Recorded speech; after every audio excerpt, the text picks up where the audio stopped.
ਜਿਵੇਂ ਆਪ ਜੀ ਨੂੰ ਪਤਾ ਹੀ ਹੈ ਕਿ ਹਰ ਸੋਮਵਾਰ ਨੂੰ ਜੋ ਆਪ ਜੀ ਵੱਲੋਂ ਭੇਜੇ ਹੋਏ ਸਵਾਲ ਹੁੰਦੇ ਹਨ, ਉਹਨਾਂ ਦੇ ਪੈਨਲ ਮੈਂਬਰ ਜਵਾਬ ਦਿੰਦੇ ਹਨ। ਔਰ ਪੈਨਲ ਮੈਂਬਰ ਜੋ ਪੈਨਲ ਦੇ ਵਿੱਚ ਵਿਚਾਰ ਵਿਮਰਸ਼ ਹੁੰਦਾ ਹੈ, ਉਸ ਤੋਂ ਜੋ ਕੰਸੈਂਸਸ ਬਣਦਾ ਹੈ, ਉਹਦੇ ਹਿਸਾਬ ਨਾਲ ਆਪ ਜੀ ਦੇ ਨਾਲ ਸਵਾਲਾਂ ਦੇ ਜਵਾਬ ਦਿੱਤੇ ਜਾਂਦੇ ਹਨ। ਤੋ ਅੱਜ ਇਸ ਸੈਸ਼ਨ ਨੂੰ ਆਰੰਭ ਕਰਦੇ ਹਾਂ। ਤੋ ਸਭ ਤੋਂ ਪਹਿਲਾਂ ਮੈਂ ਬੇਨਤੀ ਕਰਾਂਗਾ ਕਿ ਪੈਨਲ ਮੈਂਬਰ ਫਤਿਹ ਬੁਲਾ ਕਰਕੇ ਆਪਣੀ ਸਾਂਝ ਪਾ ਲੈਣ। MP ਸਿੰਘ ਜੀ। ਵਾਹਿਗੁਰੂ ਜੀ ਕਾ ਖਾਲਸਾ, ਵਾਹਿਗੁਰੂ ਜੀ ਕੀ ਫਤਿਹ। ਸਰਦਾਰ ਹਰਜੀਤ ਸਿੰਘ ਜੀ। ਵਾਹਿਗੁਰੂ ਜੀ ਕਾ ਖਾਲਸਾ, ਵਾਹਿਗੁਰੂ ਜੀ ਕੀ ਫਤਿਹ। ਡਾਕਟਰ ਤੇਜਿੰਦਰ ਸਿੰਘ ਜੀ ਖਾਲਸਾ। ਵਾਹਿਗੁਰੂ ਜੀ ਕਾ ਖਾਲਸਾ, ਵਾਹਿਗੁਰੂ ਜੀ ਕੀ ਫਤਿਹ। ਸਰਦਾਰ ਕਿੱਕਰ ਸਿੰਘ ਜੀ ਮੋਹਾਲੀ।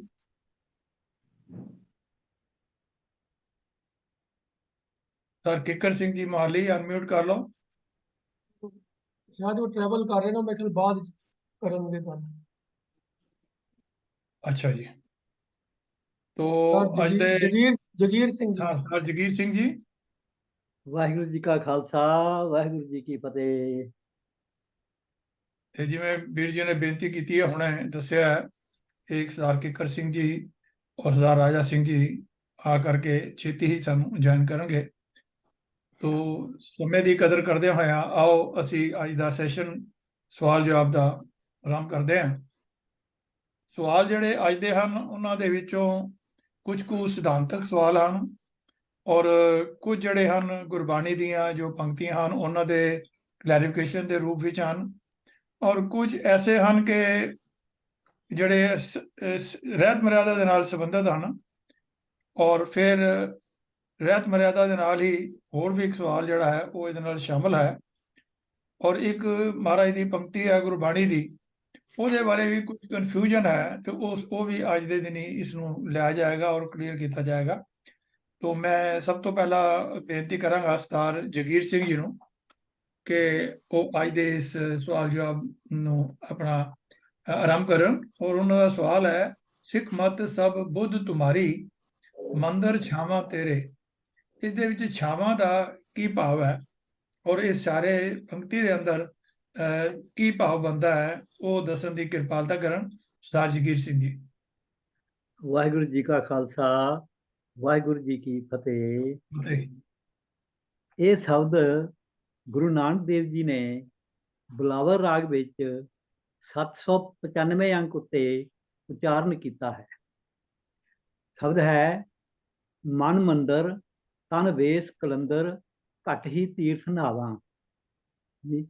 ਵੇਸ ਕਲੰਦਰ ਦਾ ਮਤਲਬ ਹੈ ਫਕੀਰੀ ਪਹਿਰਾਵੇ ਵਾਲਾ। ਤੀਰਥ ਦੇ ਥੱਥੇ ਨੂੰ ਸਿਹਾਰੀ ਹੈ, ਅਰਥ ਬਣ ਗਿਆ ਤੀਰਥ ਉੱਤੇ।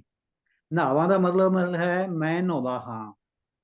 ਮੇਰਾ ਮਨ ਪ੍ਰਭੂ ਦੇ ਰਹਿਣ ਲਈ ਮੰਦਰ ਹੈ।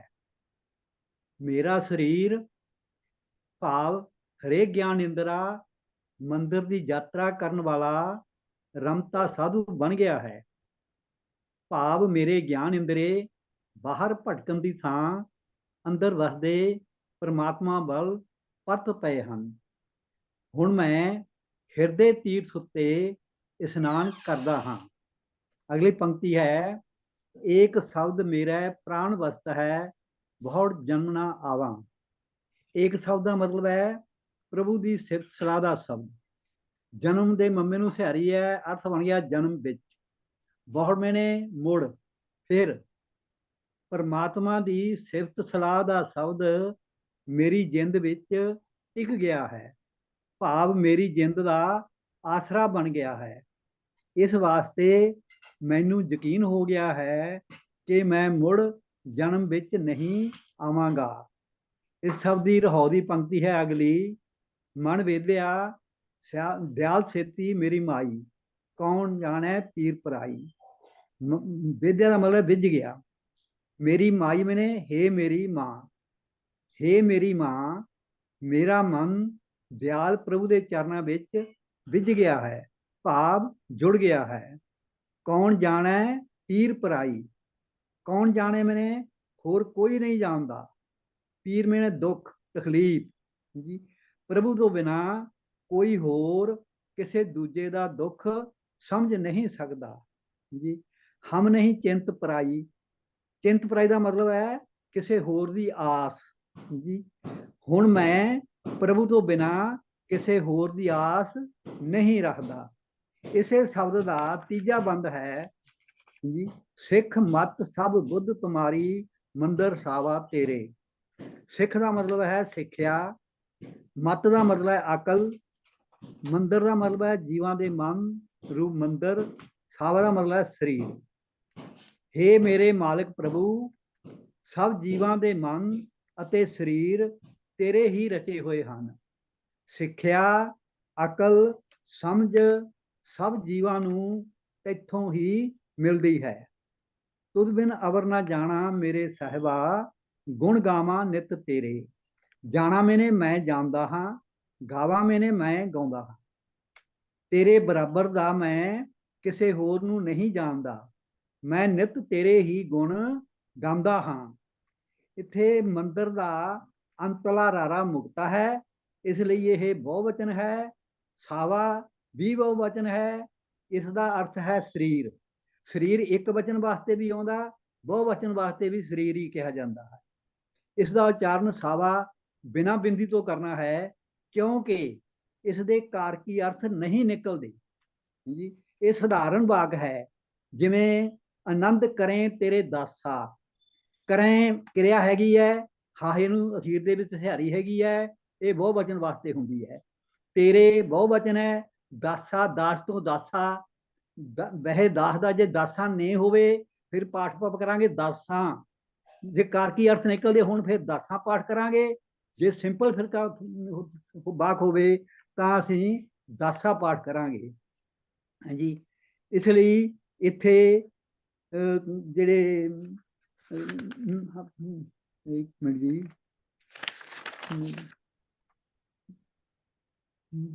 ਸਾਵਾ ਦਾ ਅਰਥ ਬਹੁਵਚਨ ਹੁੰਦੇ ਹੋਏ ਵੀ ਇਹਨੂੰ ਬਿੰਦੀ ਲਾ ਕੇ ਪਾਠ ਨਹੀਂ ਕਰਨਾ, ਸਾਵਾ ਪਾਠ ਕਰਨਾ ਹੈ।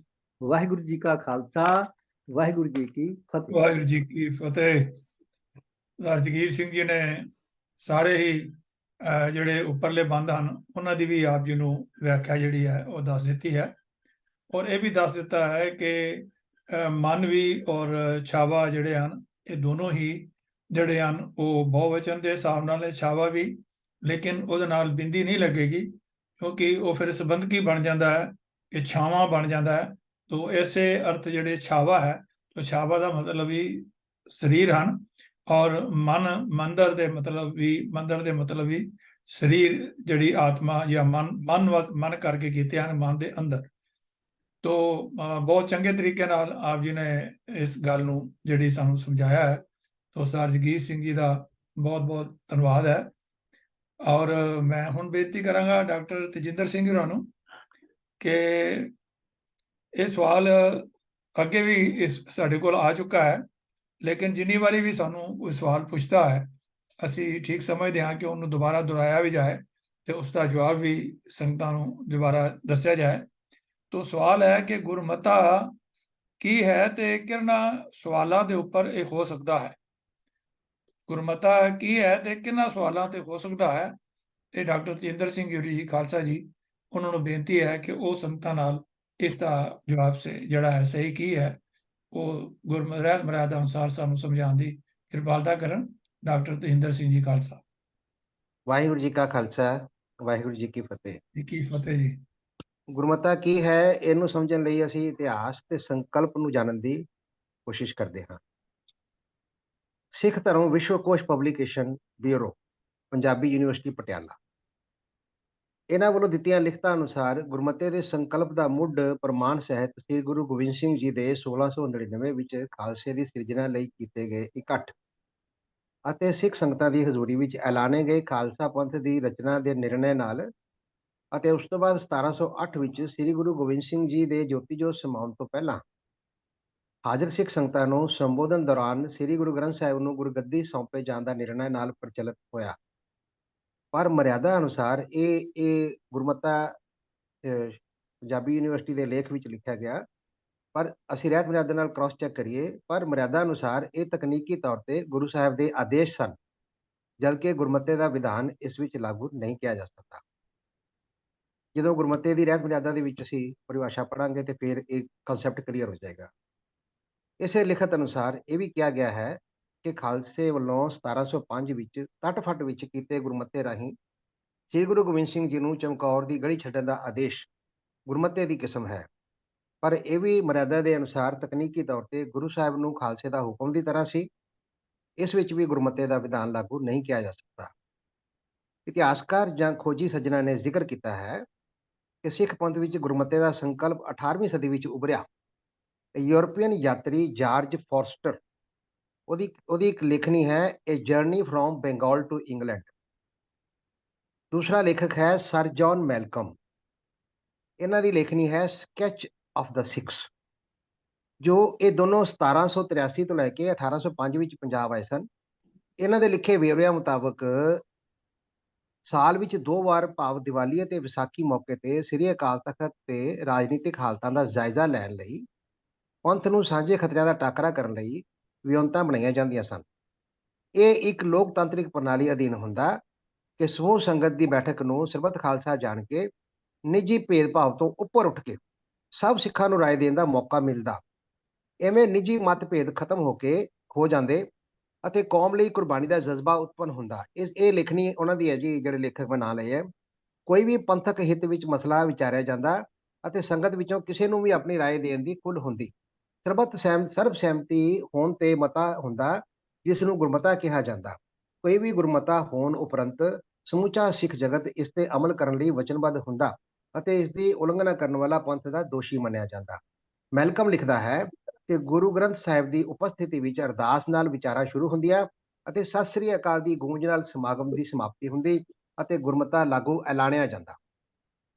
1748 ਵਿੱਚ ਵਿਸਾਖੀ ਤੇ ਨਵਾਬ ਕਪੂਰ ਸਿੰਘ ਜੀ ਨੇ ਨੇਤਰਤਵ ਵਿੱਚ ਸਿੱਖ ਪੰਥ ਨੂੰ ਦਲ ਖਾਲਸਾ ਦੇ ਅੰਗ ਵਜੋਂ 11 ਮਿਸਲਾਂ ਵਿੱਚ ਵੰਡ ਕੇ ਸੁਚੱਜੀ ਵਿਉਂਤ ਪ੍ਰਣਾਲੀ ਦਾ ਐਲਾਨ ਕੀਤਾ। ਇਸ ਨੂੰ ਵੀ ਗੁਰਮਤਾ ਘੋਸ਼ਿਤ ਕੀਤਾ ਗਿਆ।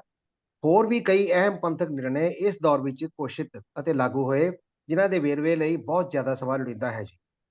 ਗੁਰਮਤਾ ਕੀ ਹੈ, ਇਸ ਦੇ ਸਪਸ਼ਟੀਕਰਨ ਦੀ ਗੱਲ ਕਰੀਏ।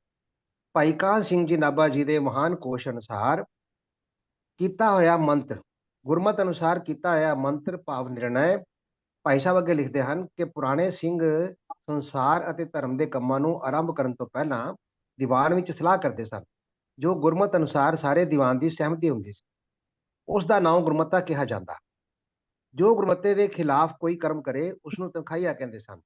ਖਾਲਸੇ ਦੇ ਗੁਰਮਤੇ ਅਕਾਲ ਬੁੰਗੇ ਦੇ ਦੀਵਾਨ ਵਿੱਚ ਖਾਸ ਕਰਕੇ ਅਤੇ ਹੋਲੇ ਮਹੱਲੇ ਦੇ ਸਮੇਂ ਤਖਤ ਸ੍ਰੀ ਕੇਸਗੜ੍ਹ ਸਾਹਿਬ ਤੋਂ ਹੋਇਆ ਕਰਦੇ ਸਨ। ਗੁਰਮਤੇ ਲਈ ਜਾਤੀ ਵੈਰ ਵਿਰੋਧ ਦੂਰ ਕਰਕੇ ਸਿੰਘ ਦੀਵਾਨ ਵਿੱਚ ਬੈਠਿਆ ਕਰਦੇ ਸਨ। ਇਹ ਵਰਡਿੰਗ ਸੀ ਜੀ ਕਾਹਨ ਸਿੰਘ ਨਾਭਾ ਜੀ ਦੀ, ਉਹਨਾਂ ਦੇ ਕੋਸ਼ ਵਿੱਚ। ਭਾਵ ਇਹ ਵੀ ਕਿ ਇਸ ਤਰ੍ਹਾਂ ਸਿੱਖ ਸੰਗਤ ਦੀ ਇਕਮਤ ਅਤੇ ਸਰਬਸਹਿਮਤੀ ਨਾਲ ਐਲਾਨੇ ਗਏ ਨਿਰਣੈ ਗੁਰਮਤਾ ਕਰਕੇ ਜਾਣੇ ਜਾਂਦੇ। ਇੱਥੇ ਇਹ ਜ਼ਿਕਰ ਜ਼ਰੂਰੀ ਹੈ ਕਿ ਕੋਈ ਗੁਰਮਤਾ ਗੁਰੂ ਸਾਹਿਬ ਧੰਨ ਧੰਨ ਸ੍ਰੀ ਗੁਰੂ ਗ੍ਰੰਥ ਸਾਹਿਬ ਜੀ ਦੀ ਹਾਜ਼ਰੀ ਵਿੱਚ ਹੀ ਹੋ ਸਕਦਾ ਹੈ। ਹੁਣ ਧਿਆਨ ਕਰਦੇ ਹਾਂ ਸਿੱਖ ਰਹਿਤ ਮਰਿਆਦਾ ਵੱਲ। ਸਿੱਖ ਰਹਿਤ ਮਰਿਆਦਾ 'ਚ ਲਿਖਿਆ ਜੀ, ਗੁਰਮਤਾ ਕੇਵਲ ਉਹਨਾਂ ਸਵਾਲਾਂ ਤੇ ਹੀ ਹੋ ਸਕਦਾ ਹੈ। ਇਹ ਆਰਟੀਕਲ 4 ਜੇ ਅੱਗੇ ਜਾ ਕੇ, ਗੁਰਮਤਾ ਕੇਵਲ ਉਹਨਾਂ ਸਵਾਲਾਂ ਤੇ ਹੀ ਹੋ ਸਕਦਾ ਹੈ ਜੋ ਸਿੱਖ ਧਰਮ ਦੇ ਮੁੱਢਲੇ ਅਸੂਲਾਂ ਦੀ ਪੁਸ਼ਟੀ ਕਰਦੇ ਹੋ, ਅਰਥਾਤ ਗੁਰੂ ਸਾਹਿਬਾਨ ਜਾਂ ਗੁਰੂ ਗ੍ਰੰਥ ਸਾਹਿਬ ਦੀ ਪਦਵੀ। ਟੌਪਿਕ ਨੇ ਜੀ, ਗੁਰੂ ਸਾਹਿਬਾਨ ਜਾਂ ਗੁਰੂ ਗ੍ਰੰਥ ਸਾਹਿਬ ਦੀ ਪਦਵੀ, ਬੀੜ ਦੀ ਨਿਰੋਲਤਾ, ਅੰਮ੍ਰਿਤ, ਰਹਿਤ ਬਹਿਤ, ਪੰਥ ਦੀ ਬਣਾਵਟ ਆਦਿ ਨੂੰ ਕਾਇਮ ਰੱਖਣ ਬਾਬਤ। ਹੋਰ ਕਿਸੇ ਕਿਸਮ ਦਾ ਸਧਾਰਨ ਬ੍ਰੈਕਟ 'ਚ ਲਿਖਿਆ ਧਾਰਮਿਕ, ਵਿਦਿਅਕ, ਸਮਾਜਿਕ, ਰਾਜਨੀਤਿਕ ਕੋਈ ਵੀ ਹੋਵੇ ਇਹਨਾਂ ਵਿੱਚੋਂ, ਇਹ ਸਵਾਲ ਉੱਤੇ ਕੇਵਲ ਮਤਾ ਹੀ ਹੋ ਸਕਦਾ ਹੈ। ਇਸ ਨੂੰ ਅਸੀਂ ਗੁਰਮਤਾ ਨਹੀਂ ਕਹਿ ਸਕਦੇ। ਇਹ ਗੁਰਮਤਾ ਗੁਰੂ ਪੰਥ ਦਾ ਚੁਣਿਆ ਹੋਇਆ ਕੇਵਲ ਸ਼੍ਰੋਮਣੀ ਜੱਥਾ ਜਾਂ ਗੁਰੂ ਪੰਥ ਦੀ ਪ੍ਰਤੀਨਿਧ ਇਕੱਠ ਹੀ ਕਰ ਸਕਦੀ ਹੈ। ਇਹ ਸੀ ਵਰਡਿੰਗ ਸਿੱਖ ਰਹਿਤ ਮਰਿਆਦਾ ਦੀ। ਸੋ ਰਹਿਤ ਮਰਿਆਦਾ ਉਹਨਾਂ ਖੇਤਰਾਂ ਨੂੰ ਪ੍ਰਭਾਸ਼ਿਤ ਕਰਦੀ ਹੈ ਜੋ ਸਿੱਖ ਧਰਮ ਦੀਆਂ ਅਨਿੱਖੜਵੀਆਂ ਮਦਾਂ ਦੀ ਸੁਰੱਖਿਅਤ ਰੱਖਣ ਵਾਸਤੇ ਵਿਚਾਰਨਯੋਗ ਹੁੰਦੀਆਂ ਹਨ, ਅਰਥਾਤ ਗੁਰੂ ਸਾਹਿਬਾਨ ਜਾਂ ਗੁਰੂ ਗ੍ਰੰਥ ਸਾਹਿਬ ਦੀ ਪਦਵੀ, ਬੀੜ ਦੀ ਨਿਰੋਲਤਾ, ਅੰਮ੍ਰਿਤ, ਰਹਿਤ ਬਹਿਤ, ਪੰਥ ਦੀ ਬਣਾਵਟ ਆਦਿ। ਇਵੇਂ ਹੋਰ ਮਹੱਤਵਪੂਰਨ ਖੇਤਰ ਜਿਸ ਵਿੱਚ ਧਾਰਮਿਕ, ਸਮਾਜਿਕ, ਰਾਜਨੀਤਿਕ, ਵਿਦਿਅਕ ਆਦਿ ਦੇ ਨਿਰਣੇ ਨੂੰ ਮਤੇ ਹੀ ਕਿਹਾ ਜਾਂਦਾ ਹੈ, ਪਰ ਗੁਰਮਤਾ ਨਹੀਂ। ਇਸ ਕਿਸਮ ਦੇ ਜੋ ਮਤੇ ਸਿੱਖ ਰਹਿਤ ਮਰਿਆਦਾ ਦੇ ਲਾਗੂ ਹੋਣ ਤੋਂ ਪਹਿਲਾਂ ਗੁਰਮਤੇ ਪ੍ਰਚਲਿਤ ਹਨ, ਜਿਹੜੇ ਸਿੱਖ ਰਹਿਤ ਮਰਿਆਦਾ ਦੇ ਆਉਣ ਤੋਂ ਪਹਿਲਾਂ ਗੁਰਮਤੇ ਆਖੇ ਗਏ ਹਨ, ਉਹ ਉਦੋਂ ਕਹੇ ਗਏ ਸਨ। ਹੁਣ ਸਿੱਖ ਰਹਿਤ ਮਰਿਆਦਾ ਦੇ ਜੇ ਪ੍ਰਕਾਸ਼ ਦੇ ਵਿੱਚ ਦੁਬਾਰਾ ਉਹਨਾਂ ਨੂੰ ਡਿਫਾਈਨ ਕਰੀਏ ਤਾਂ ਉਹ ਮਤੇ ਹੀ ਕਹਿਲਾਏ ਜਾਣਗੇ। ਵਰਤਮਾਨ ਸਮੇਂ ਦੀਆਂ ਕੁਝ ਉਦਾਹਰਨਾਂ ਅਸੀਂ ਇਸ ਤਰ੍ਹਾਂ ਲੈ ਸਕਦੇ ਹਾਂ। 20ਵੀਂ ਸਦੀ ਵਿੱਚ 1978 ਵਿੱਚ ਸ੍ਰੀ ਅਕਾਲ ਤਖਤ ਤੋਂ ਨਿਰੰਕਾਰੀ ਸਮੁਦਾਇ ਨਾਲ ਰੋਟੀ ਬੇਟੀ ਦੀ ਸਾਂਝ ਨਾ ਰੱਖਣ ਅਤੇ 1984 ਵਿੱਚ ਗੁਰਦੁਆਰਾ ਸ਼ਹੀਦ ਬਾਬਾ ਦੀਪ ਸਿੰਘ ਤੋਂ ਸਰਕਾਰੀ ਸਾਧਨਾਂ ਨਾਲ ਬਣਿਆ ਅਕਾਲ ਤਖਤ ਢਾਹ ਕੇ ਸਿੱਖ ਸੰਗਤ ਵੱਲੋਂ ਮਰਿਆਦਾਪੂਰਵਕ ਮੁੜਸਾਰੀ ਕਰਨ ਦਾ ਅਤੇ ਦੋਸ਼ੀਆਂ ਨੂੰ ਤਨਖਾਹੀਏ ਐਲਾਨਣ ਦੀ ਕਾਰਵਾਈ, ਇਹ ਮਹੱਤਵਪੂਰਨ ਨਿਰਣੇ ਸਨ। ਇਹ ਭਾਵੇਂ ਇਹਨਾਂ ਮਤਿਆਂ ਦੇ ਸਮੁੱਚੀ ਸਿੱਖ ਕੌਮ ਨੇ ਕੋਈ ਇਤਰਾਜ਼ ਨਹੀਂ ਕੀਤਾ ਅਤੇ ਸਰਬਸੰਮਤੀ ਨਾਲ ਹੀ ਲਾਗੂ ਹੋਏ ਸਨ, ਪਰ ਪਰਿਭਾਸ਼ਾ ਅਨੁਸਾਰ ਇਹ ਮਤੇ ਹੀ ਹਨ, ਗੁਰਮਤੇ ਨਹੀਂ ਕਿਹਾ ਜਾ ਸਕਦਾ।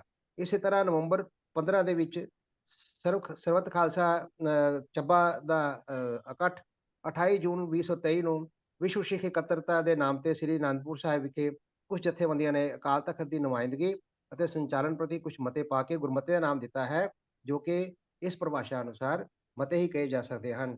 ਆਸ ਹੈ ਕੰਸੈਪਟ ਕਲੀਅਰ ਹੋ ਜਾਏ। ਭੁੱਲ ਚੁੱਕ ਦੀ ਮਾਫ ਹੋਈ। ਵਾਹਿਗੁਰੂ ਜੀ ਕਾ ਖਾਲਸਾ, ਵਾਹਿਗੁਰੂ ਜੀ। ਧੰਨਵਾਦ ਹੈ ਡਾਕਟਰ ਸਾਹਿਬ ਆਪ ਜੀ ਦਾ। ਸੰਗਤ ਜੀ ਮੈਂ ਖਿਮਾ ਮੰਗਦਾ ਕਿ ਮੈਂ ਥੋੜਾ ਲੇਟ ਜੁਆਇਨ ਕੀਤਾ, ਬਾਹਰ ਸਾਂ ਤੇ ਟ੍ਰੈਫਿਕ ਸਮਾਂ ਲੱਗ ਗਿਆ, ਖਿਮਾ ਕਰ। ਤੋ ਡਾਕਟਰ ਸਾਹਿਬ ਨੇ ਗੁਰਮਤਿਆਂ ਬਾਰੇ ਪੂਰਾ ਇਤਿਹਾਸ ਵੀ ਦੱਸਿਆ ਔਰ ਜਿਹੜੇ ਰੀਸੈਂਟ ਗੁਰਮਤਾ ਕੁਝ ਹੋਏ ਨੇ ਉਹਨਾਂ ਦੀ ਵੀ ਡਿਟੇਲ ਦਿੱਤੀ ਹੈ। ਤੋ ਸੰਗਤ ਜੀ ਇਹ ਇੱਕ ਬੜਾ ਹੀ ਸਾਡਾ ਯੂਨੀਕ ਕੰਸੈਪਟ ਹੈ ਗੁਰਮਤੇ ਦਾ। ਮੇਰੇ ਖਿਆਲ ਹੋਰ ਕਿਸੇ ਕੌਮ 'ਚ ਗੁਰਮਤੇ ਦਾ ਕੰਸੈਪਟ ਨਹੀਂ ਹੈ। ਹੁਣ ਕਾਫੀ ਦੇਰ ਤੋਂ ਗੁਰਮਤੇ ਜਿਹੜੇ ਨੇ ਉਹ ਨਹੀਂ ਹੋ ਰਹੇ, ਦੇ ਕਾਰਨ ਬਹੁਤ ਸਾਰੇ ਸੰਗਤ ਆਪ ਸਮਝਦੀ ਹੈ। ਹਾਲਾਂਕਿ ਇਹ ਇਕਜੁੱਟਤਾ ਦੀ ਨਿਸ਼ਾਨੀ ਹੈ ਵੀ ਜੋ ਕੌਮ ਨੇ ਫੈਸਲਾ ਕਰ ਲਿਆ ਉਹ ਸਾਰੀ ਕੌਮ ਤੇ ਲਾਗੂ ਹੋਏ। ਤੋ ਕੁਝ ਸਿਆਸੀ ਮੁਫਾਦਾਂ ਕਰਕੇ ਜਾਂ ਕਿਸੇ ਹੋਰ ਗੱਲਾਂ ਕਰਕੇ ਪੰਥ ਵਿੱਚ ਜਿਹੜੀਆਂ ਆਪ ਸਾਹਮਣੇ ਕਈ ਚੁਣੌਤੀਆਂ ਆ ਰਹੀਆਂ ਨੇ, ਉਹਨਾਂ ਕਰਕੇ ਸਾਰੀਆਂ ਚੀਜ਼ਾਂ ਜਿਹੜੀਆਂ ਨੇ ਇਫੈਕਟ ਹੋ ਰਹੀਆਂ ਨੇ। ਸਤਿਗੁਰੂ ਕਿਰਪਾ ਕਰੇ, ਪੰਥ ਇੱਕ ਮੁੱਠ ਰਵੇ, ਇੱਕ ਵਿਧਾਨ ਇੱਕ ਨਿਸ਼ਾਨ ਦੇ ਥੱਲੇ ਰਵੇ, ਤਾਂ ਗੁਰਮਤਾ ਜਿਹੜਾ ਹੈਗਾ ਉਹ ਪੰਥਕ ਅਹਿਮ ਮਸਲਿਆਂ ਦੇ ਅਸਲ 'ਚ ਤੇ ਆਪਣੇ ਦਾਸੀ ਦਿੱਤਾ ਵੀਰ ਜੀ ਨੇ ਦੱਸਿਆ ਸਾਨੂੰ ਬੜੇ ਕਲੀਅਰ ਕਿ ਇਹ ਸਮੁੱਚੇ ਪੰਥ ਦੀ ਸਰਬਸੰਮਤੀ ਦੀ ਨਿਸ਼ਾਨੀ ਹੈ ਗੁਰਮਤਾ। ਸਤਿਗੁਰੂ ਕਿਰਪਾ ਕਰੇ ਅਸੀਂ ਆਪਣੀਆਂ ਟ੍ਰੈਡੀਸ਼ਨ ਜਿਹੜੀਆਂ ਨੇ ਉਹਨਾਂ ਨੂੰ ਕਾਇਮ ਰੱਖ ਸਕੀਏ। ਸਤਿਗੁਰੂ ਐਸੀ ਬਲ ਬਖਸ਼ੇ। ਧੰਨਵਾਦ ਵੀਰ ਜੀ ਆਪ ਜੀ ਦਾ। ਤੋ ਸੰਗਤ ਜੀ ਅਗਲਾ ਜਿਹੜਾ ਸਵਾਲ ਹੈ ਉਹ ਬੜਾ ਅਹਿਮ ਧਿਆਨ ਮੰਗਦਾ।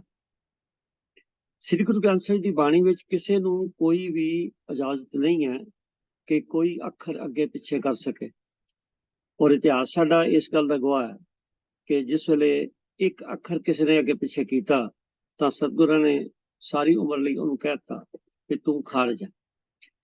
ਤੋ ਪਰ ਸਮੇਂ ਦੇ ਨਾਲ ਨਾਲ ਸਾਡੇ ਅਵੇਸਲੇਪਣ ਕਰਕੇ ਕੁਝ ਗੱਲਾਂ ਹੋ ਰਹੀਆਂ ਜਿਨ੍ਹਾਂ ਪਰ ਸਾਨੂੰ ਸੰਗਤ ਦਾ ਸਾਰਿਆਂ ਦਾ ਧਿਆਨ ਦੇਣਾ ਚਾਹੀਦਾ।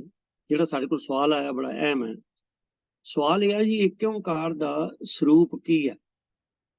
ਹਾਲਾਂਕਿ ਏਕ ਓਂਕਾਰ ਜਿਹੜਾ ਉਹ ਸ੍ਰੀ ਗੁਰੂ ਗ੍ਰੰਥ ਸਾਹਿਬ ਜੀ ਦੇ ਪ੍ਰਾਰੰਭਤਾ 'ਚ ਸ਼ੁਰੂ ਏਕ ਓਂਕਾਰ ਤੋਂ ਹੁੰਦਾ ਤੇ ਉਹਦੇ ਵਿੱਚ ਬਿਲਕੁਲ ਉਹਦੀ ਛਾਪ ਵੀ ਹੈ। ਉਹਨੂੰ ਅੱਗੇ ਪਿੱਛੇ ਕਰਨਾ, ਵੱਧ ਘੱਟ ਕਰਨਾ, ਉਹਦੀ ਸ਼ੇਪ ਨੂੰ ਕਰਨਾ, ਇਹ ਕਿਸੇ ਦੇ ਅਖਤਿਆਰ 'ਚ ਨਹੀਂ ਹੈ। ਪਰ ਅਸੀਂ ਦੇਖਦੇ ਹਾਂ ਜਦ ਸੋਸ਼ਲ ਮੀਡੀਆ ਬਹੁਤ ਜ਼ਿਆਦਾ ਪ੍ਰਚਲਿਤ ਹੋ ਗਿਆ, ਇਹਦੇ ਕਈ ਲਾਭ ਵੀ ਨੇ। ਨੁਕਸਾਨ ਇਹ ਨੇ ਕਿ ਜਿਹੜਾ ਦਿਲ ਆਵੇ ਕਰਕੇ ਚੀਜ਼ ਪਾ ਦਿੰਦਾ, ਪਰ ਉਦੋਂ ਜ਼ਿਆਦਾ ਕਸੂਰ ਸਾਡਾ ਹੈ ਕਿ ਅਸੀਂ ਅਵੇਅਰ ਨਹੀਂ ਹਾਂ ਕਿ ਸਾਡੇ ਸਾਹਮਣੇ ਜੋ ਪਰੋਸਿਆ ਜਾ ਰਿਹਾ ਚੁੱਪ ਕਰਕੇ ਉਹਨੂੰ ਦੇਖ ਰਹੇ। ਤੋ ਸਵਾਲਕਰਤਾ ਦੇ ਮਨ 'ਚ ਇਹ ਇਸੇ ਕਰਕੇ ਸਵਾਲ ਆਇਆ ਹੋਣਾ ਵੀ ਏਕ ਓਂਕਾਰ ਦਾ ਅਸਲ ਸਰੂਪ ਕੀ ਹੈ, ਕਿਉਂਕਿ ਅੱਜ ਬਹੁਤ ਸਾਰੇ ਸਰੂਪ ਜਿਹੜੇ ਨੇ ਉਹ ਏਕ ਓਂਕਾਰ ਦੇ ਆ ਰਹੇ ਨੇ। ਤੋ ਮੈਂ ਬੇਨਤੀ ਕਰ ਰਿਹਾ ਵੀਰ ਤੇਜਿੰਦਰ ਸਿੰਘ ਜੀ ਨੂੰ ਵੀ ਇਹਦੇ ਬਾਰੇ ਦੱਸਣ ਕਿ ਏਕ ਓਂਕਾਰ ਦਾ ਸਹੀ ਸਰੂਪ ਕੀ ਹੈ, ਔਰ ਜਿਹੜੇ ਸਰੂਪਾਂ ਨਾਲ ਛੇੜਛਾੜ ਕੀਤੀ ਗਈ ਹੈ ਉਹ ਕਿਉਂ ਹੋ ਸਕਦੀ ਹੈ ਤੇ ਉਹਦੇ ਅੱਗੇ ਸਾਨੂੰ ਕੀ ਖਬਰਦਾਰੀ ਦੀ ਲੋੜ ਹੈ। ਵੀਰ ਤੇਜਿੰਦਰ ਸਿੰਘ।